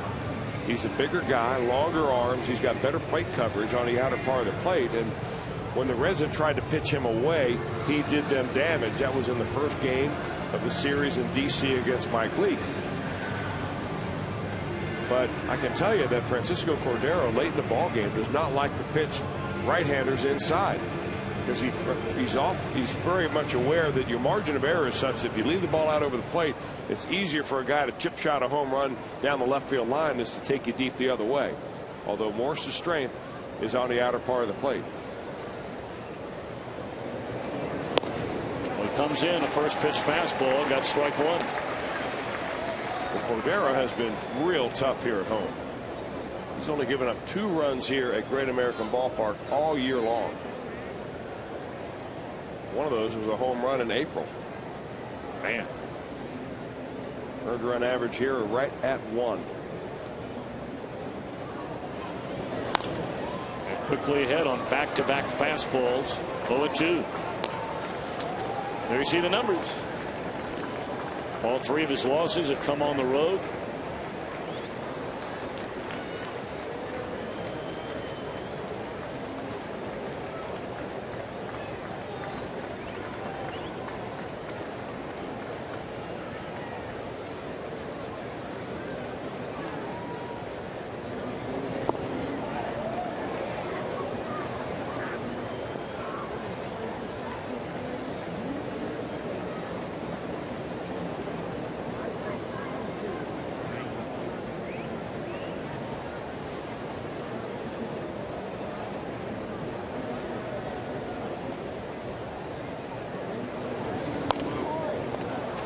One and 2 on Morse.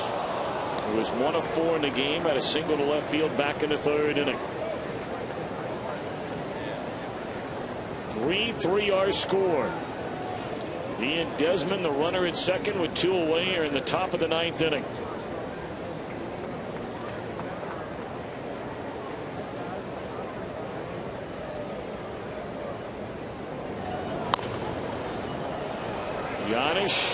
Frazier to his left. That's a nice play by Frazier. Has played virtually 0 shortstop. And a nice play there to end the inning.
Reds Live, the post-game version, brought to you by Kings Honda and the Kings Auto Mall. Visit KingsHondaUSA.com. Another former Red, now wearing a Washington Nationals uniform over at first base, Lance Nix. Comes in to replace Michael Morse, part of a double switch by Davey Johnson. As Colin Ballister takes over on the mound. He'll be facing Ryan Hannigan, Drew Stubbs, and Todd Frazier. Ballister spent most of the year this season down in the International League with Syracuse, their AAA ball club. Was up earlier in the year in April and then came back in June and then back again here in August.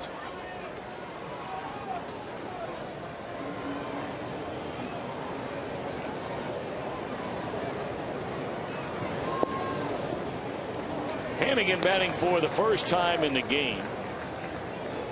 Hernandez got to start behind the plate, batting in the number 5 spot in the batting order. And you may remember Bronson Arroyo came on to run for Hernandez in the 7th inning. Reds have left 13 runners on base. They've had at least one on in every inning. They've stranded 2 in 5 of the 8 innings.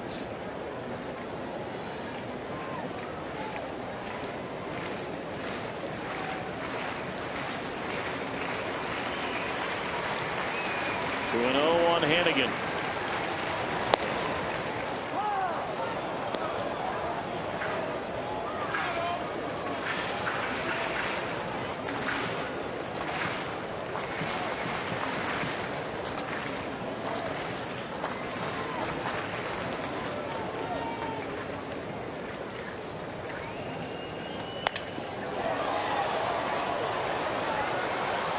One out.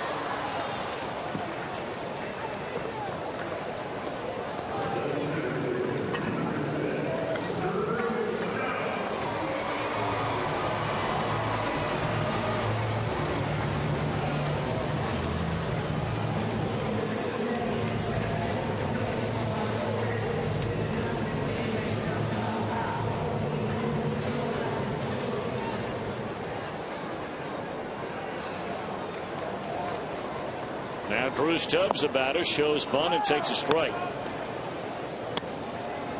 Well, all night long, the third baseman Ryan Zimmerman has taken away that bunt from Drew Stubbs. He's back a couple steps behind the third base bag in this at bat. Now he's moved up even.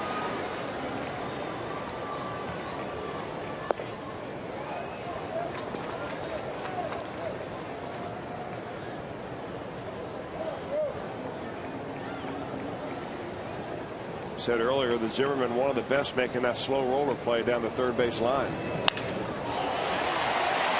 And a broken bat roller into left field, and the best Reds base stealer is aboard with one out here in the bottom of the 9th inning. Now they got jammed on it. The ball ran right in on him a lot more than he thought it would. Ballister wanted it down and away, and it came up and in. So Stubbs picks up his first hit in 5 ABs, and you wonder now maybe if he has the green light, they'll go ahead and give him a shot to get the second base. You got to do it. I mean, this is what the big base stealers are paid to do. Yep. You steal when it matters, and right now it matters. Now, having said that, we have not seen a lot of Ballister. Well, he's given up 4 stolen bases this year. Nobody thrown out, but the last couple of years in the major leagues, he has had more throwouts than stolen bases. So I'm sure they've looked at video and have studied him. That's part of the scouting report. That ball is blistered by Frazier in the left field, and Stubbs thought about it, and it slammed on the break after a hard turn. Frazier on base for the 3rd time tonight. Well, he's hit the ball on the left side of the infield each and every time up. He lifts his heel, gets it down, sees the first pitch fastball that he likes, and rifles it over the head of the third baseman. It's the second ball that he's hit extremely hard. He hit a ball that was ruled an error in the first time up in the 2nd inning. Came around to score the Reds' first run.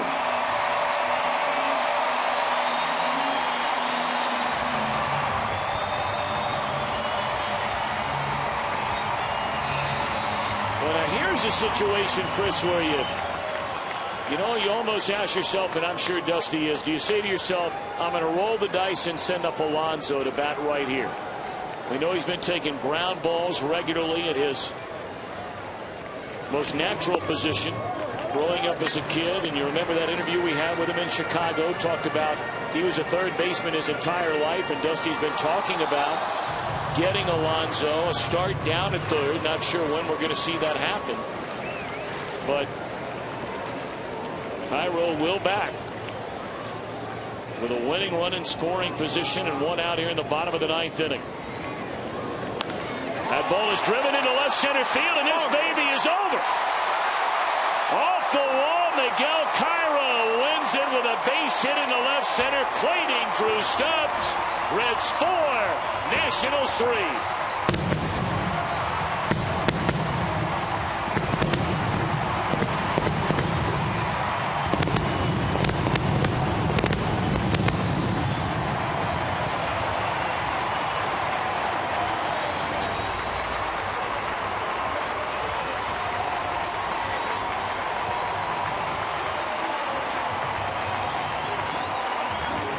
So Cairo, the hero. He struck out, stranding 2 runners in that 7th inning when he pinch hit for Paul Janisch. But more than makes up for that here in the bottom of the 9th. So a final count.